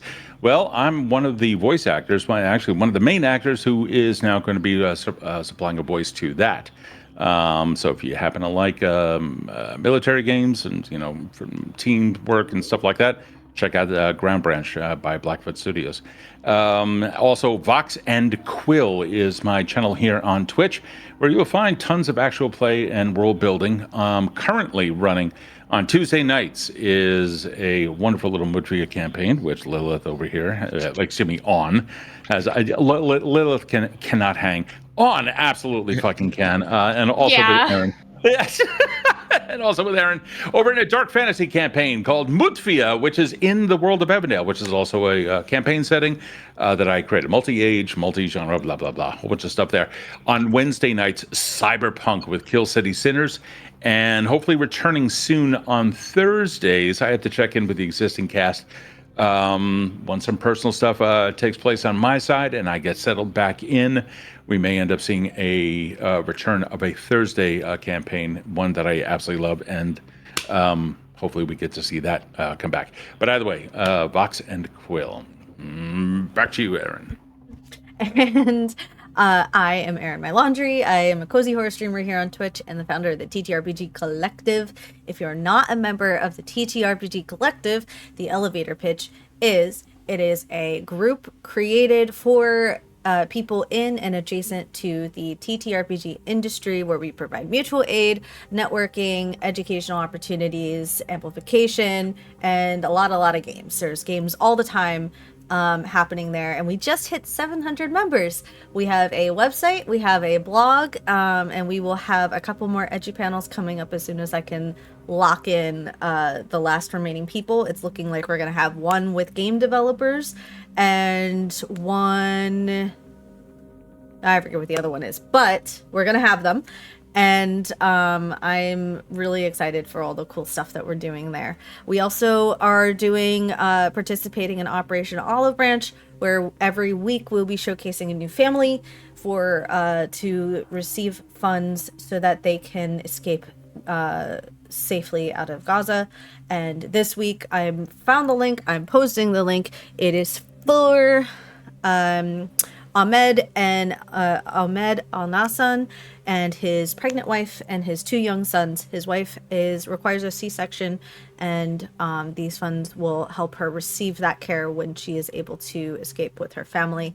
I just checked, and it looks like they're at almost 40,000, which after a few days ago was only 30. So keep going. I love it. And if you can't donate, that is fine. We are all struggling to survive, but sharing and boosting on social media is always appreciated.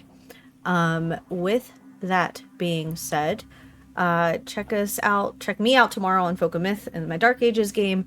On Tuesday, we have the Mutvia game on Vox and Quill, and on Thursday, I believe we still have our vignette episode with Knuckles and Dahlia, played by Alejandra from Table Talk. Excited. Oh my gosh. And this will be set in the 90s, so look forward to that. And that's it. I have a raid set up, so I'm going to do that now. I believe they're still playing. Please still be playing. Yes, they are. We're going to Saves versus Death. So they are playing Cyberpunk Red, and it seems like a really fun time. I was watching it for a little bit, just on mute over here to make sure that they were still going, and it seems like they are. So I'm going to send a lot of you over 50 of you over there. This is going to be a really fun opportunity. They've got currently 10 viewers, so everybody have so much fun. And and also, if you would like new vampire dice, go to jodysdicefarm.com. They are a sponsor, and you can get 10% off your dice order by using the code BillyByNight. They are eco-conscious, water-resistant, don't use labor-intensive next-day delivery services, locally sourced, and Jody's just a really sweet person. So go fucking get your dice, play some vampire games, play all the games, and enjoy the raid. And I love you guys, and have a wonderful night. And bye! Bye.